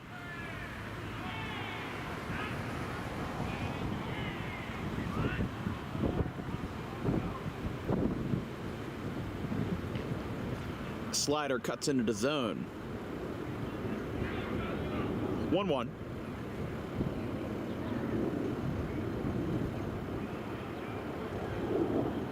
Ground ball out to short, sliding but bobbling it, flips it to second, it's high, and he is safe. A juggling of the ball in the infield similar to that seen in Cirque du Soleil, and that is going to be a fielder's choice. Technically not an error because he threw it to second base and didn't get him.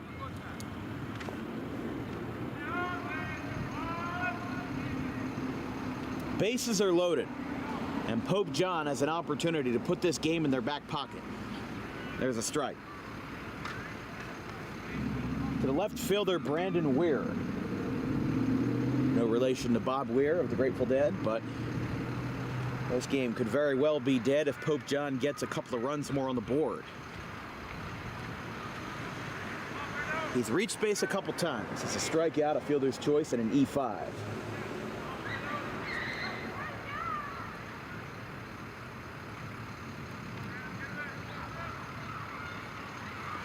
Pope John 9, Donovan Catholic 3. They look to get their double digits back on the board after a very swift retirement in the 5th. And they might get it here. Fly ball down the third base line. It will go out of play towards the bullpen and foul.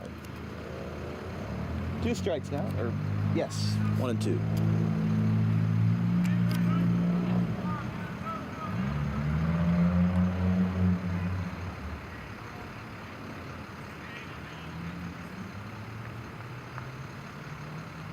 skips in the dirt. 2 balls, 2 strikes. And the ball skipped away, but because there was nowhere to run, nowhere to hide with the bases loaded, it ended up really not doing anything for them.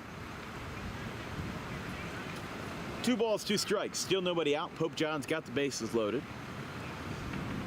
I mean, hey, it would have been heck of a travel for Pope John coming from Lake Mohawk and Sparta up in Warren County as a fly ball hit well out to center field. Levine is there. Has to run in a little for it. Here comes the runner to the plate. He will be out. He got him. Throw from center by Levine. Beats the runner by a couple of steps. And a double play. Prevents Pope John from getting that 10th run across, and they still lead by 6. So no outs turns to 2. And an 8-2 fly-out double play by the left fielder Weir brings us back to the top of the order for Tufts. Here's the pitch. That one skips away, goes halfway down the third base line, and everybody moves up.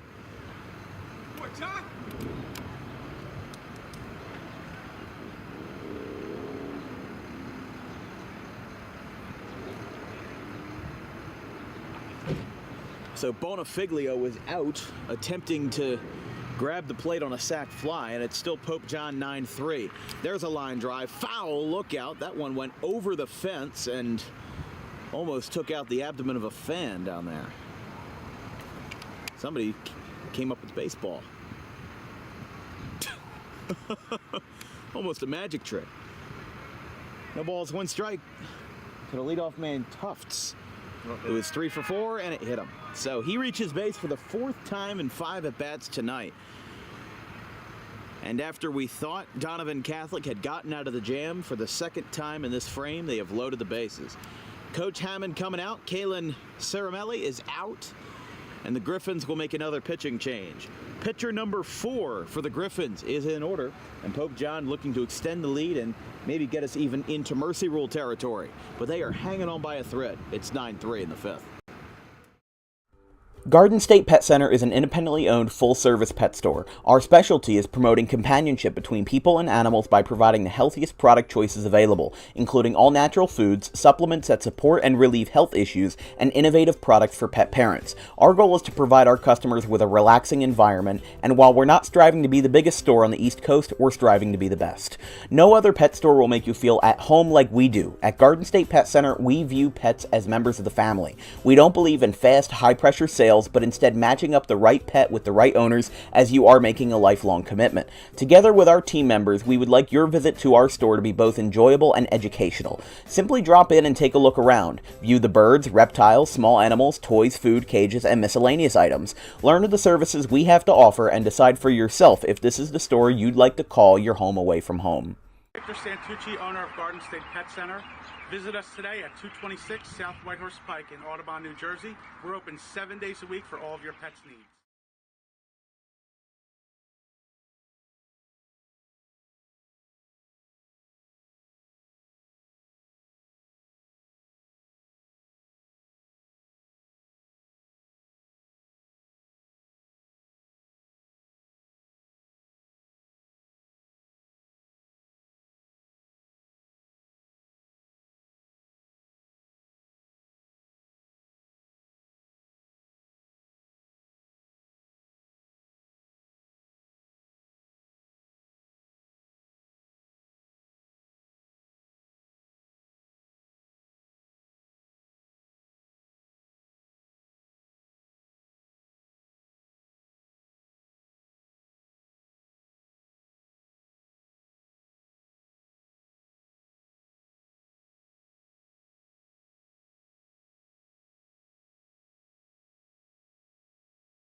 New pitcher for Donovan Catholic, number 8, the left-hander.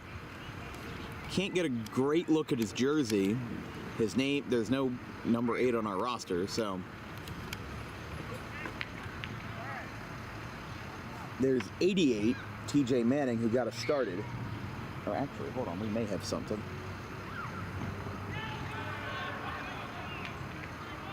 But to the lefty, it's 2-0.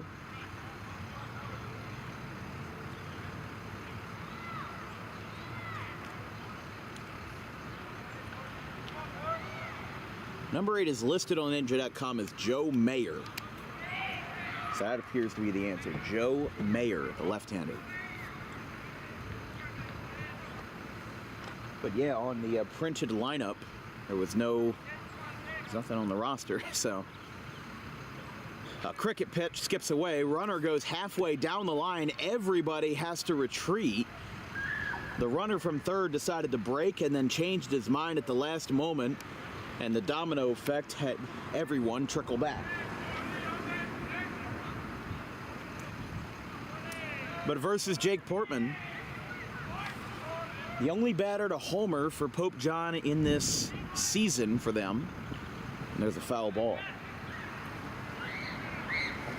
He is 2 for 4.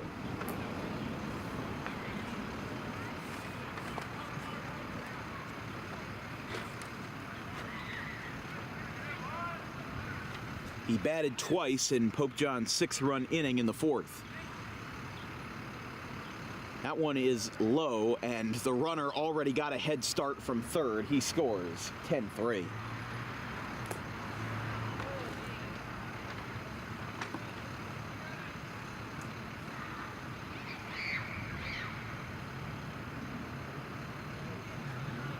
So here's Struble now. 2 hits tonight, including an RBI single in the first, as a part of Pope John's 3-run rally to start the game. But they have been productive at all ends of the baseball. They've been productive early, they've been productive in the middle innings, but it's been in spurts. 3 runs in the first, 6 in the 4th, and now another in the 6th. They've not had a single inning where they've scored 2 runs in a row in multiple innings in a row. But it's 2-0 from the lefty to the right-handed hitter Struble for Pope John.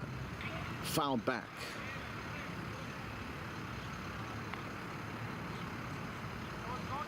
And of course, Pope John's young pitching staff, including Will Ryan, have put Donovan Catholic not in the best spot, as they've put runners on base and they've gotten men to hit, and they've got men to hit the ball far, but just not enough to get any runs across. They've gotten a few, but one was on a bases loaded walk and one was on a bloop single. So they've hit, but they haven't hit well when it matters. You know, Pope John treading above water at 6 and 4, not the best case scenario for them, but obviously they want that success to continue as they try to mount a comeback. Popped up first base side and over the Pope John dugout onto Browning Road. 3 balls, 2 strikes, 2 outs. Pope John up by 7 here in the top of the 5th. They have, or excuse me, top of the 6th. They've had a good run tonight. They're going to look to continue that here in the bottom half on the hill. Fly ball, country mile high in the shallow center field. 4 men are calling for it, and finally Rosé comes down with it. Bragg almost looked like he was going to tackle him for the baseball, but Donovan Catholic resolves their differences and retires to side. Pope John gets 1 run on a bases loaded walk, but nothing more. We will play the full 7 here in Donovan, or actually here at Brooklawn with Donovan as a home team. It's 10-3 Lions. We'll be right back.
Bottom of the sixth, after Pope John only scored one in the top half, we will play a full 7 tonight in the wrap-up of the Thank You Classic.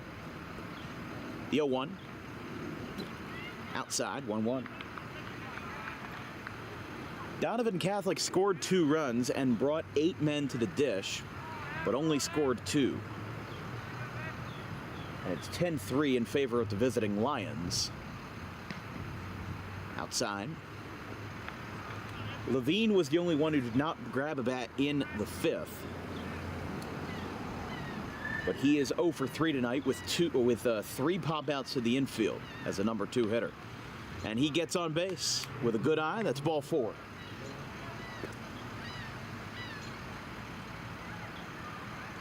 But an excellent weekend at Thank You Classic for an excellent slate of games. Obviously, big thank you to Bill Gore for having us come out here, and obviously honored to service one of the best events in South Jersey for this weekend. Started off the festivities on Friday with Haddon Township and Timber Creek. That was a game that Township won 9-8 with a soft ground ball to the infield for Timber Creek to leave the bases loaded. Saturday was chocked full of fun. Gloucester beat Kings Christian 10-2, including on a 2-run home run by Seth McCormick off the church, where he had 3 RBIs at the dish and 8 strikeouts on the mound in 4 innings. The second game was Red Bank Catholic and Gloucester Catholic, as Miami Hurricanes commit Tate Darius gave himself 6 and 2 innings of no-hit baseball. And for the final out, he was taken out, and Red Bank Catholic immediately broke it up. They finished the day with 3 base hits in a row, got a run home, wasn't enough to change it, and it was 5-3 the final in favor of Gloucester Catholic. The third game on Saturday was St. Peter's Prep versus Cherokee, which was back and forth. Nobody got within a 1-run, or nobody got out of a 1-run game all day. It could have been anyone, but a bases-loaded walk-off wild pitch scored Brett Kaizea to win the game for Cherokee 4-3. And in Game 4, we went to Delsey and Notre Dame. That was out at Belmar Rec, about 5 minutes away from here. As here's a fly ball, rocketed out to deep center field. That's going to be... Oh, what a catch in center field, a leaping catch. Acrobatics in center field by Massimo Mundi.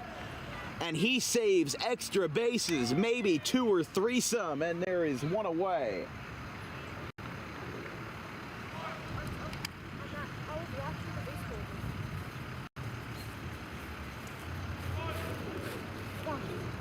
Simpson is retired on an amazing catch in center field. And here is Dave York. Remember, with no temporary fence here, the deepest part of the park is 472 feet. There's a strike to York. He has walked and singled. He is 1 for 2 tonight, with 1 away. 10-3 Pope John. Swing and a miss. But as we said in Game 4, Delsey versus Notre Dame under the lights from Belmar Rec. Delsey dominated all day. George Starr threw 6 innings, gave up just 1 hit, and had 11 strikeouts in the win. But due to a lighting issue down first base with a broken light tower, they decided to call the game going to the bottom of the 6th with a 8-0 final in favor of Delsey. They had a 5-run inning in the middle innings, and they ran away with it. And the 2 games today have been pretty quick and pretty swift. Toms River East beat Bayonne 11-1 as Gavin Toth had the game of his life. 2 for 2, 2 walks, 5 RBIs, including a 3-run home run just over the fence and left in the second. Speaking of home runs, fly ball deep center field, going back. Mondi can't get there. It stays in the park to the deepest part of the grass in center field. That's going to be a double for York. And if that was in any other ballpark that actually had a fence, we might have been calling a round tripper.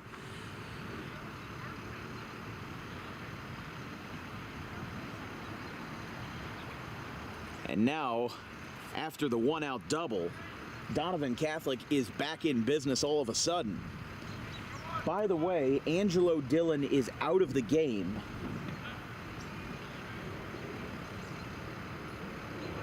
And number 32, which is the first baseman, Evan Johnson, he comes in. So DH Andrew Palmy now takes first base, and Evan Johnson goes from first base to the hill after an inning by Angelo Dillon. Strike one. Evan Johnson, the definition of a utility man. He's taken first base tonight and the hill. Only has one high school inning under his belt. That was on April 12th, last Friday, versus Del Barton in a 5-2 loss.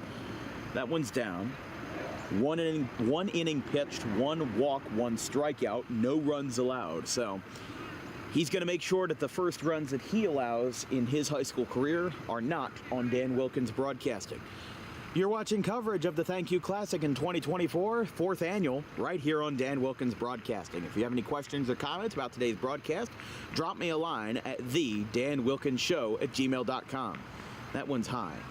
As we said, we're an independent business run by myself, Dan Wilkins. I'm an 18-year-old high school student in Audubon. I do this entirely for the passion of the game and to try to advance my career and make a living while doing it as I prepare to go into college next year. Our Venmo is on the bottom of the screen if you'd like to give us any contributions.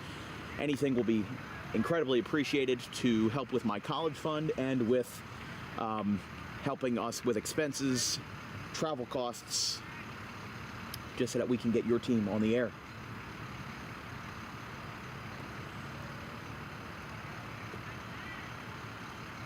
Three balls, one strike.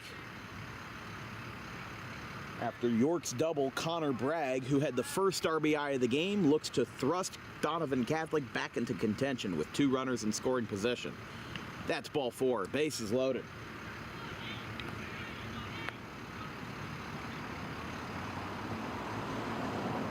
And here's John Busco now. He singled in the second inning, retired twice since. He's 1 for 3 all told. Here at Joe Barth Field, here on a 53-degree Sunday afternoon. And the bases are loaded here for the blue and white Griffins. First pitch with 1 away. Busco takes outside, 1-0. But as we were saying, this is what Donovan Catholic has to do to get back into the game. You work slowly but surely. You don't have to swing for the fences. Frankly, you can't at this ballpark. Unless you're a lefty or a righty that knows that you can pull it down the line for the short porch. Because most of the hits we've seen today have been back up the middle. And that's just naturally how it is for high schoolers. They are taught, and rightly so, to square up the ball at its best spot, and a lot of times that equals to lining the ball back up the middle. Not a lot of times do you see people who are specialized pull hitters yet at this level. And if they are, they're one of the best of the best. But nobody's taken advantage of the short porch in right field here. 328 to the shortest part of the park in right.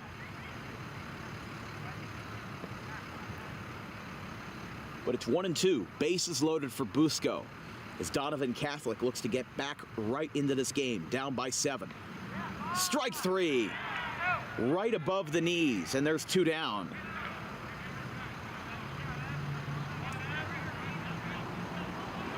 Busco goes down looking for the second time in as many innings. And here is the catcher, Hunter Johnson.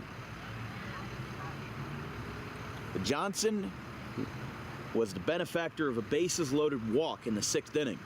One of 2 runs crossed in the 5th, but there's a ground ball. It goes through the 5-hole, and there's going to be no throw. Hunter Johnson gets an RBI, and the party moves along 90 feet over. It's 10-4.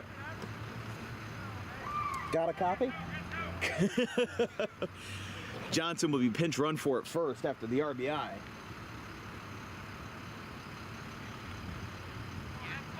Johnson now 2 for 3. As Scallon comes to the dish. He's 0 for 3. 2 strikeouts and a weak fly ball to center. He looks to change the narrative, break the offer, and bring the Griffins back flying again. There's a foul ball off the netting. 0-1. Here at the home of the Rams and the home of the Brookers. Beautiful Joe Barth Field and very quirky Joe Barth Field. Just about 6:48. Game started at 4:30, so we are over the 2-hour mark at this point. But it's been an exciting game. This isn't one of those games where I'm complaining about it being 2.5, 3 hours. Because when it is, and there's no offense, and it's just step off after pick off, after wild pitch, that's bad baseball. But this is good baseball. Two well over 500 teams with very seasoned head coaching in very competitive conferences with Pope John and the NJAC and Donovan Catholic and the Shore. And I think they called a balk. They called a balk against Pope John, and the run scores. So now first base is reopened, and it is 10-5. The reaction wasn't really all that grand, so I guess it was just kind of like a yeah, I did it thing. But here we go. 2-1. Outside, 3-1. So now he's got a chance to get the bases loaded again, and we might be back in business. With Scallon at the dish, Santis on deck. If you can get those two runners on base and get the top of the order back up, I guarantee you Donovan Catholic gets a couple more runs back, and that fire is reignited. Inside. The sunset here at Brooklawn is set for 7:45 tonight. Since daylight savings time has passed, you know, we gain an extra hour, spring forward, fall back, that kind of thing. You know, we have bought ourselves some more time. The count is 3-1. Here's the pitch. Outside, ball 4. And speaking of, how about this? Bases loaded for the Griffins.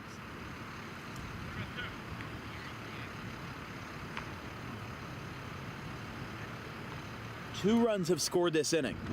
The infield coming in, and unfortunately for Evan Johnson, he has had not a great relief appearance as he allows his first runs as a high schooler. Pope John, as we said, 4-6 on the season, 2-5 in the NJAC American, but you got to remember, you're playing some excellent teams. Roxbury, Del Barton, St. Peter's Prep, Don Bosco Prep. Along with, don't forget about Randolph, 10-1 this year. But remember, Pope John looked to end this game early as a statement. Remember, they play 6 games on the road in a row after this. They play 3 games this upcoming week. Monday at Randolph, Wednesday at Montville, Friday at Morris Knolls, the sectional and state champions from last year, and St. Joseph's Montvale on the 27th. They play St. Mary's Rutherford on the 29th and Kinnelon on the 30th. Their next home game isn't until May 6th versus Mendham.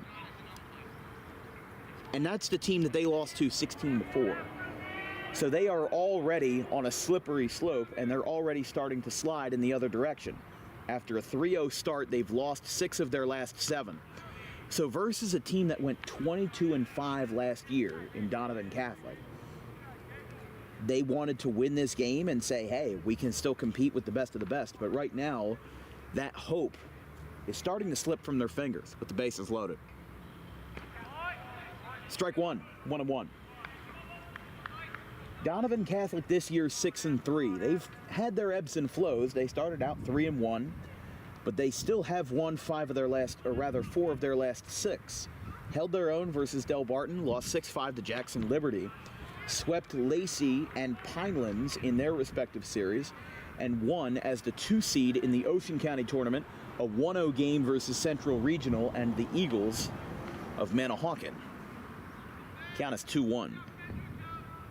But Central Regional also off to a rough start this year at 1-7. Hence why they were ranked so low in the Ocean County tournament. But as we said, 2 of the teams that we've seen today are the 1 and 2 seeds in the Ocean County tournament. We saw Toms River East earlier. They're the 1 seed. Donovan Catholic is the 2 seed. Donovan Catholic is set to play Point Pleasant Beach in the quarterfinal round on Thursday. There's a strike. 3 balls, 2 strikes. Bases loaded. Nowhere to run, nowhere to hide. Donovan Catholic holding their own and making sure that Pope John does not get out of here scot-free and does not get out without an enormous fight. Full count to the number 9 hitter, Santis. Here's the pitch. Fouled back, he stays alive. Everybody was running on the pitch.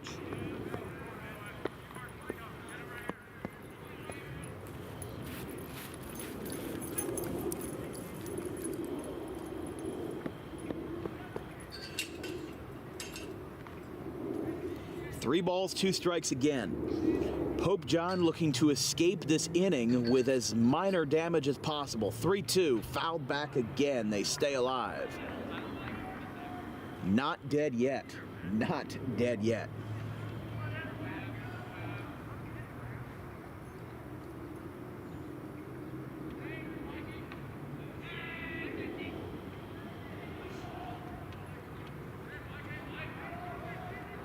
The payoff again. Fly ball, playable in center field. Mondi going over. He makes the catch. And Pope John escapes with just a couple bruises. 2 runs allowed. And for the 3rd time tonight, Donovan Catholic leaves the bases loaded. They have been notorious with leaving runners on, and just imagine what the score would be if they were able to convert on those crucial plays. We've got one more frame to play in the 8-game Thank You Classic weekend. It's 10-5, Pope John.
Donovan Catholic's lefty on for one more frame. Here's the pitch. First pitch foul by Pope John.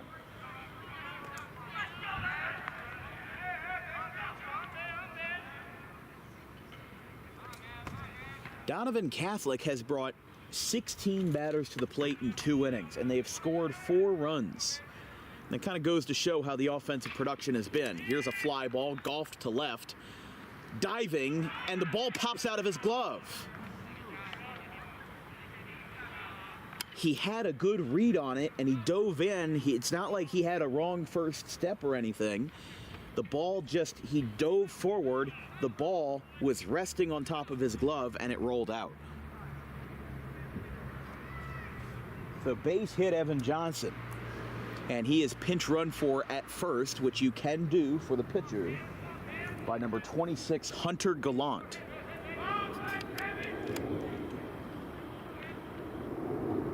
Excuse me, let me restart there. If this is the final inning, hold on here, and Gallant gets down to second base. If this is the final inning of the game, Johnson would finish with a 2-for-5 mark, a pop-out, strikeout, a 2-run single E7, another fly-out to right, and a single.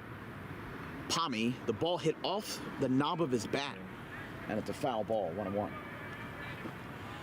Johnson, Palmy, and the catcher, Bonifiglio, to bat here in the 7th for Pope John.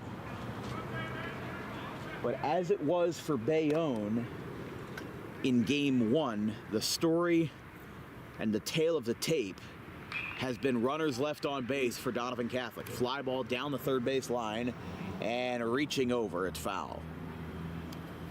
1-2.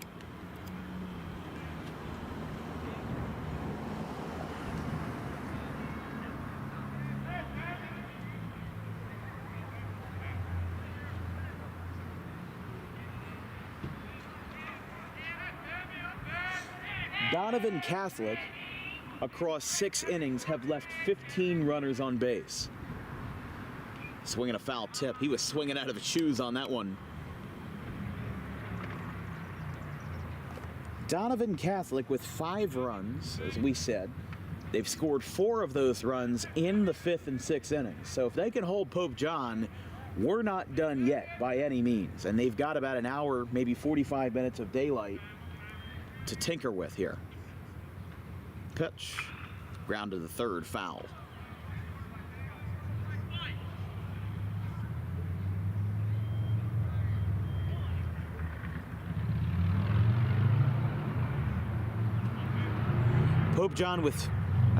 Donovan Catholic with 5 runs on 10 hits, a few errors in the field,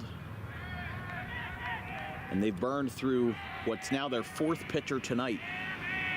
An arm warming for Pope John, nothing for DC. I think they're going to just ride this one out and just hope 8's able to hold it down. Pope John had 5 hits in the 1st inning, and as we said, they only have a very small handful of walks. That's a stolen base down at 3rd on the wild pitch.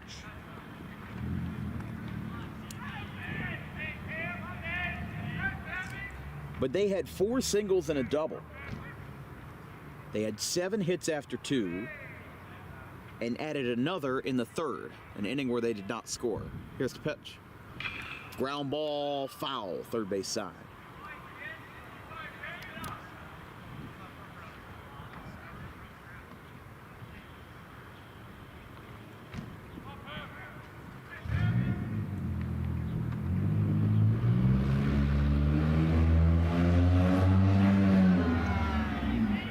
So that single by Johnson was hit number 18 for Pope John tonight, and they've scored 10 runs.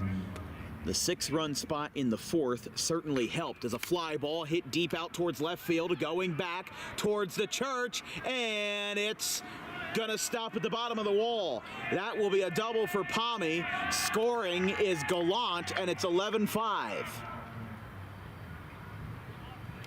Pope John adds another run on hit number 19 for the Lions, and they've put up their 11th run of the day.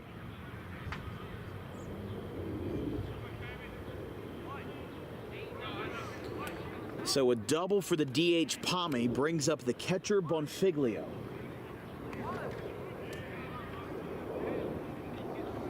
And they're going to look to add more onto this as the sun is actually starting to peek out in right center field right behind us. Something that we haven't seen a peak of all day. But now that the sun is starting to go below the clouds and as it creeps towards the bottom of the horizon, we look to put a good set on this weekend as the sunset goes behind us. Just past 7 o'clock. Game started on time at 4:30 with the mercy rule in Game 1. You know, considering that we had basically everything running behind us yesterday. Game 1 started at 9:15. The Gloucester Catholic game didn't start until about 12:15, 40 minutes behind schedule, and then St. Peter's Prep was basically a full hour and 15 behind by that point. Fly ball, shallow left field. Going back and making the catch. He had to backpedal a little bit to make that play and left. And everybody holds up. Palmy at second base. That's the first out of the 7th. Here is Mondi. Good candidate for player of the game. I mean, everybody has hit for Pope John, and I'm not kidding. There is not a single player that has not gotten on base. Everybody for Pope John, as is expected for a 19-hit barrage, is going to get their money's worth.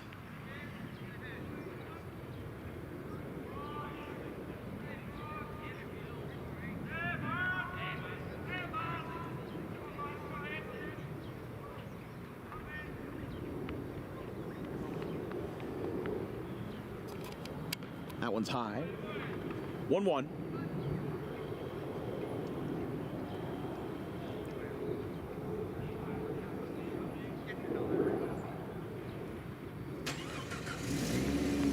(10-5) Pope John in the top of the 7th. Here's the pitch.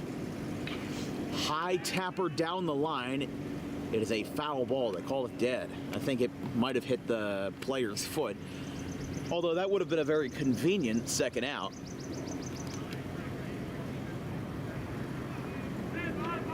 But Mondi definitely a candidate. 3 for 4. Double and 2 singles. Although, I don't know. I feel like everybody everybody did something. That's the thing.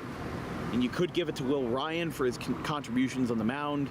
This is probably one of the more difficult player of the game decisions that I've had to make in a long time, just because it's not that nobody did everything. Everybody did something. But nobody did everything. That's the thing. Usually when there's an outlier, it's pretty simple and pretty easy to determine the player of the game. But in a situation like this, it's just not. It is just not. With 19 hits and with all 9 batters getting on base,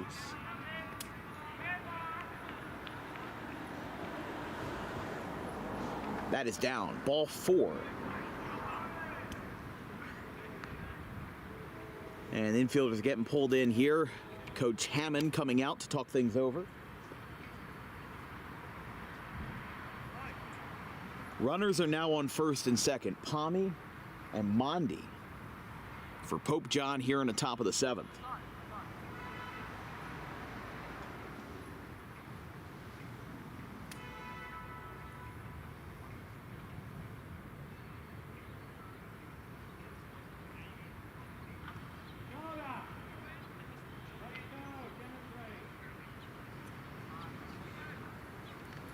So in addition to 19 hits for Pope John, 6 of their 9 starters have driven in RBIs. So that spreads out the magic even more. I mean, if you have a 10-run game, or a 10 runs scored in a game, I should say, and then 6 players have RBIs, that makes it very difficult. If you've got a 10-run game and one guy's got 5 RBIs, obviously they made up half the pie, and you're good. You've got a player of the game candidate. But we don't really have that.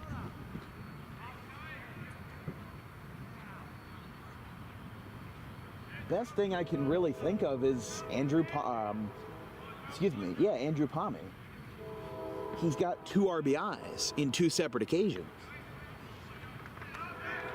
I mean, maybe you argue Mac Tufts because he's 4 for 5.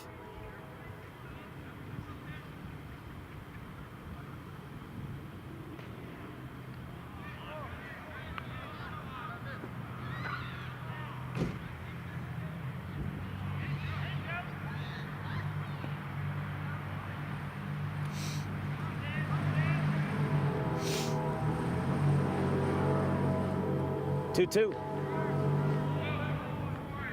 And he got him. Strike 3.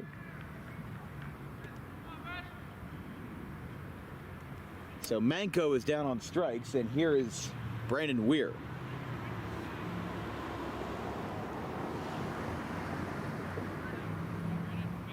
Weir 1 for 4. Reached on a single in the 4th as a part of that 6-run barrage where 10 men came to the plate.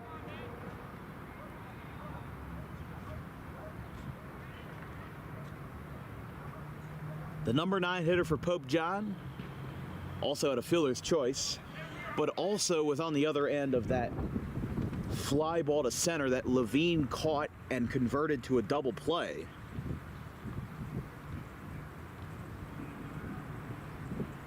earlier in the ball game. That one is down.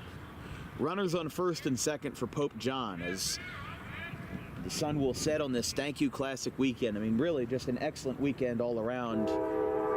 We appreciate the support from Bill Gore, the assistant coach at Gloucester Catholic, who does so much for South Jersey sports as an organizer of this event every year. Line drive to left, that's going to drop in front of the left fielder, and everyone will hold. A base hit to load the bases, and that will bring it to 20 hits for Pope John. Like we said, after just 2 innings, they already had 7 hits. They had 8 after 3, and that was before they scored 6 runs on 7 hits in the 4th inning. I mean, that was the defining inning of the game.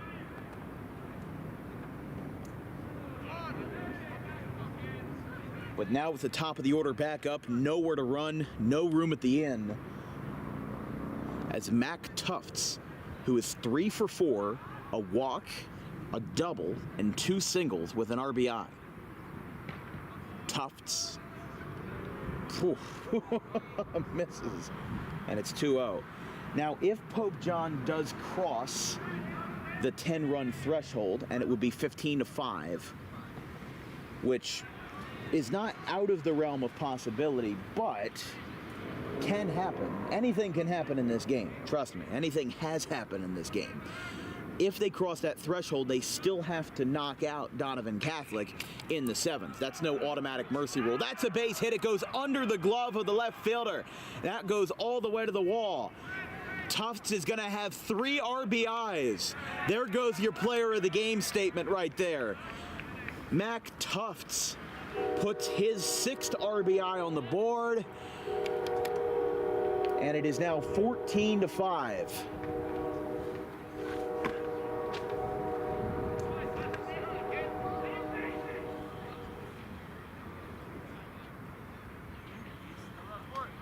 So a 3-run single E7. The second error committed by the left fielder, John Busco, and there's a foul ball by Portman.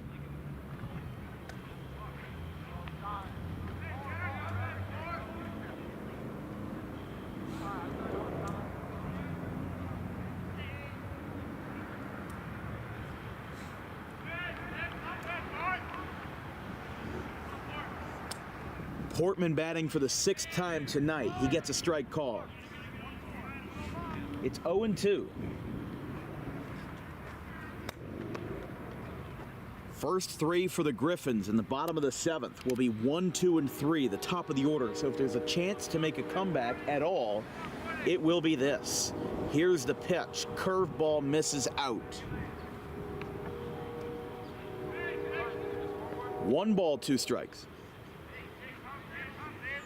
Pope John leads Donovan Catholic 14-5 here in the top of the 7th, looking to slam the door. Here's the pitch outside to Portman.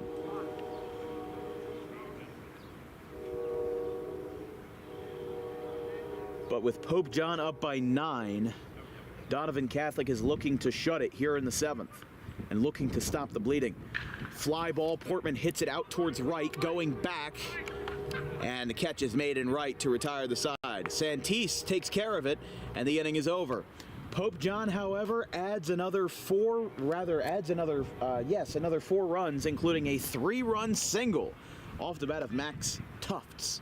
We go to the bottom of the 7th. Pope John looking to slam the door and start their 2-hour trek back to Sparta. It's 14-5.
Just missed the first out there on a fly ball to center field on the first pitch. Donovan Catholic down to their last 2 outs now.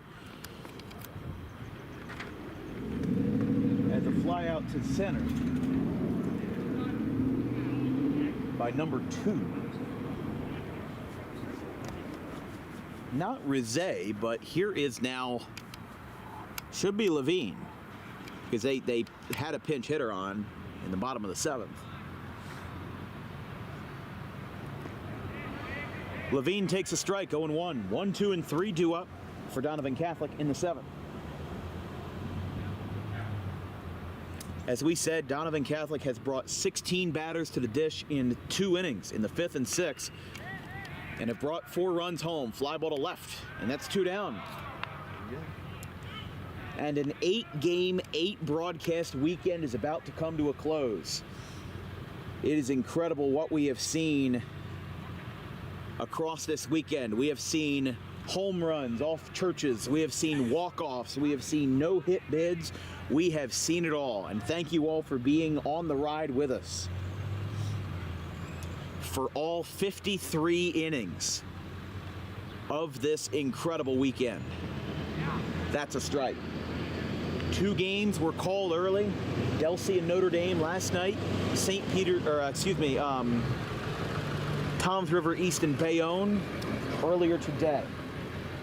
It's 0-1 to the number 3 hitter, and there's a strike. Down to the last call. Pope John would improve to 5-6 and would snap their streak of losing 6 of their last 7. Here's the pitch. Curveball lined to left. That will drop. It is a fair ball, and we stay alive. A 2-out base hit for Ryder Simpson puts Donovan Catholic back with a runner on base. That is hit number 11 for them tonight, and they now bring up Dave York. Donovan Catholic, if they lose tonight, would fall to 6-4. They play Point Pleasant Borough in the Ocean County tournament as the 2 seed. And the first pitch floated out toward short, takes an awkward hop in the field, and that will drop. Another base hit as the ball hit the lip of the grass, kicked back out, and there was no remedy for it. Back-to-back 2-out singles put Donovan Catholic in business for Connor Bragg.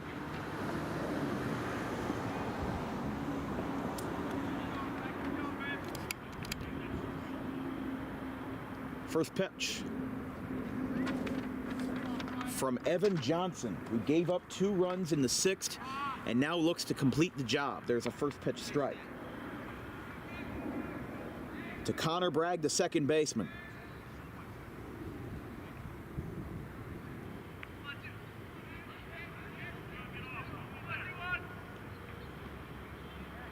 One. As we said, Pope John has 3 games all on the road this week. Randolph, Montville, and Morris Knolls, all games at 4:30. Donovan Catholic, they have 3 home games in a row. Jackson Liberty on Monday, Barnegat on Wednesday, and Point Pleasant Beach on Friday, and that will do it. 53 innings of play this weekend, and we can finally say goodnight. Pope John beats Donovan Catholic 11-5, and our Thank You Classic tournament in 2024 has completed. Big thanks to Bill Gore for having us out here. You know, I can't believe I was able to do 8 games in a weekend. I didn't think I could do it. I didn't think I had the stamina to do it. I thought I was way over my head, and I thought I was crazy. I mean, I am still crazy for doing 8 games in a weekend, but big thanks to everybody for having us out here. Your player of the game, brought to you by Harper Driving School, is Mac Tufts.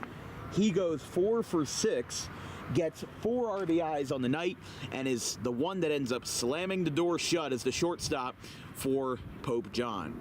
Pope John looks to claw their way back to 500, but they do play Randolph on Monday, 10-1 in the NJAC Conference. As we said, Donovan Catholic plays Jackson Liberty to close out their 2-game series. They lost 6-5 to them last time, and both teams will have hour-plus rides back to their home here in South Jersey. They go back north, and they go back home. So big thanks to everyone for coming out tonight. Obviously, the crowd was a little subdued at the end as the game got a little out of hand, but Pope John takes care of business, 14-5, and we end up playing the full 7 innings while doing so. As we said, player of the game, Max Tufts, and you can already tell I'm starting to break down a little bit after 53 innings. I mean, voice is already starting to escape my box, but here we are at Gloucester Catholic's Joe Barth Field. Thank you to everyone for tuning in across this weekend, whether you were here for Friday night's games or for all 4 games on Saturday or for 2 games today. From everybody here on our DWB crew, our social media coordinator, Anthony DePalma, our graphics crew, Gavin Van Rel, Caleb Lane, and Liam Nolan, my wonderful producer for working 5 out of the 8 games this weekend, Vincent Vogt. I'm Dan Wilkins. We will see you Monday at 4 o'clock for a Colonial Conference matchup between the Haddonfield Bulldogs and the Audubon Green Wave. I'm Dan Wilkins. Thank you for enjoying this lovely weekend with us, and good night.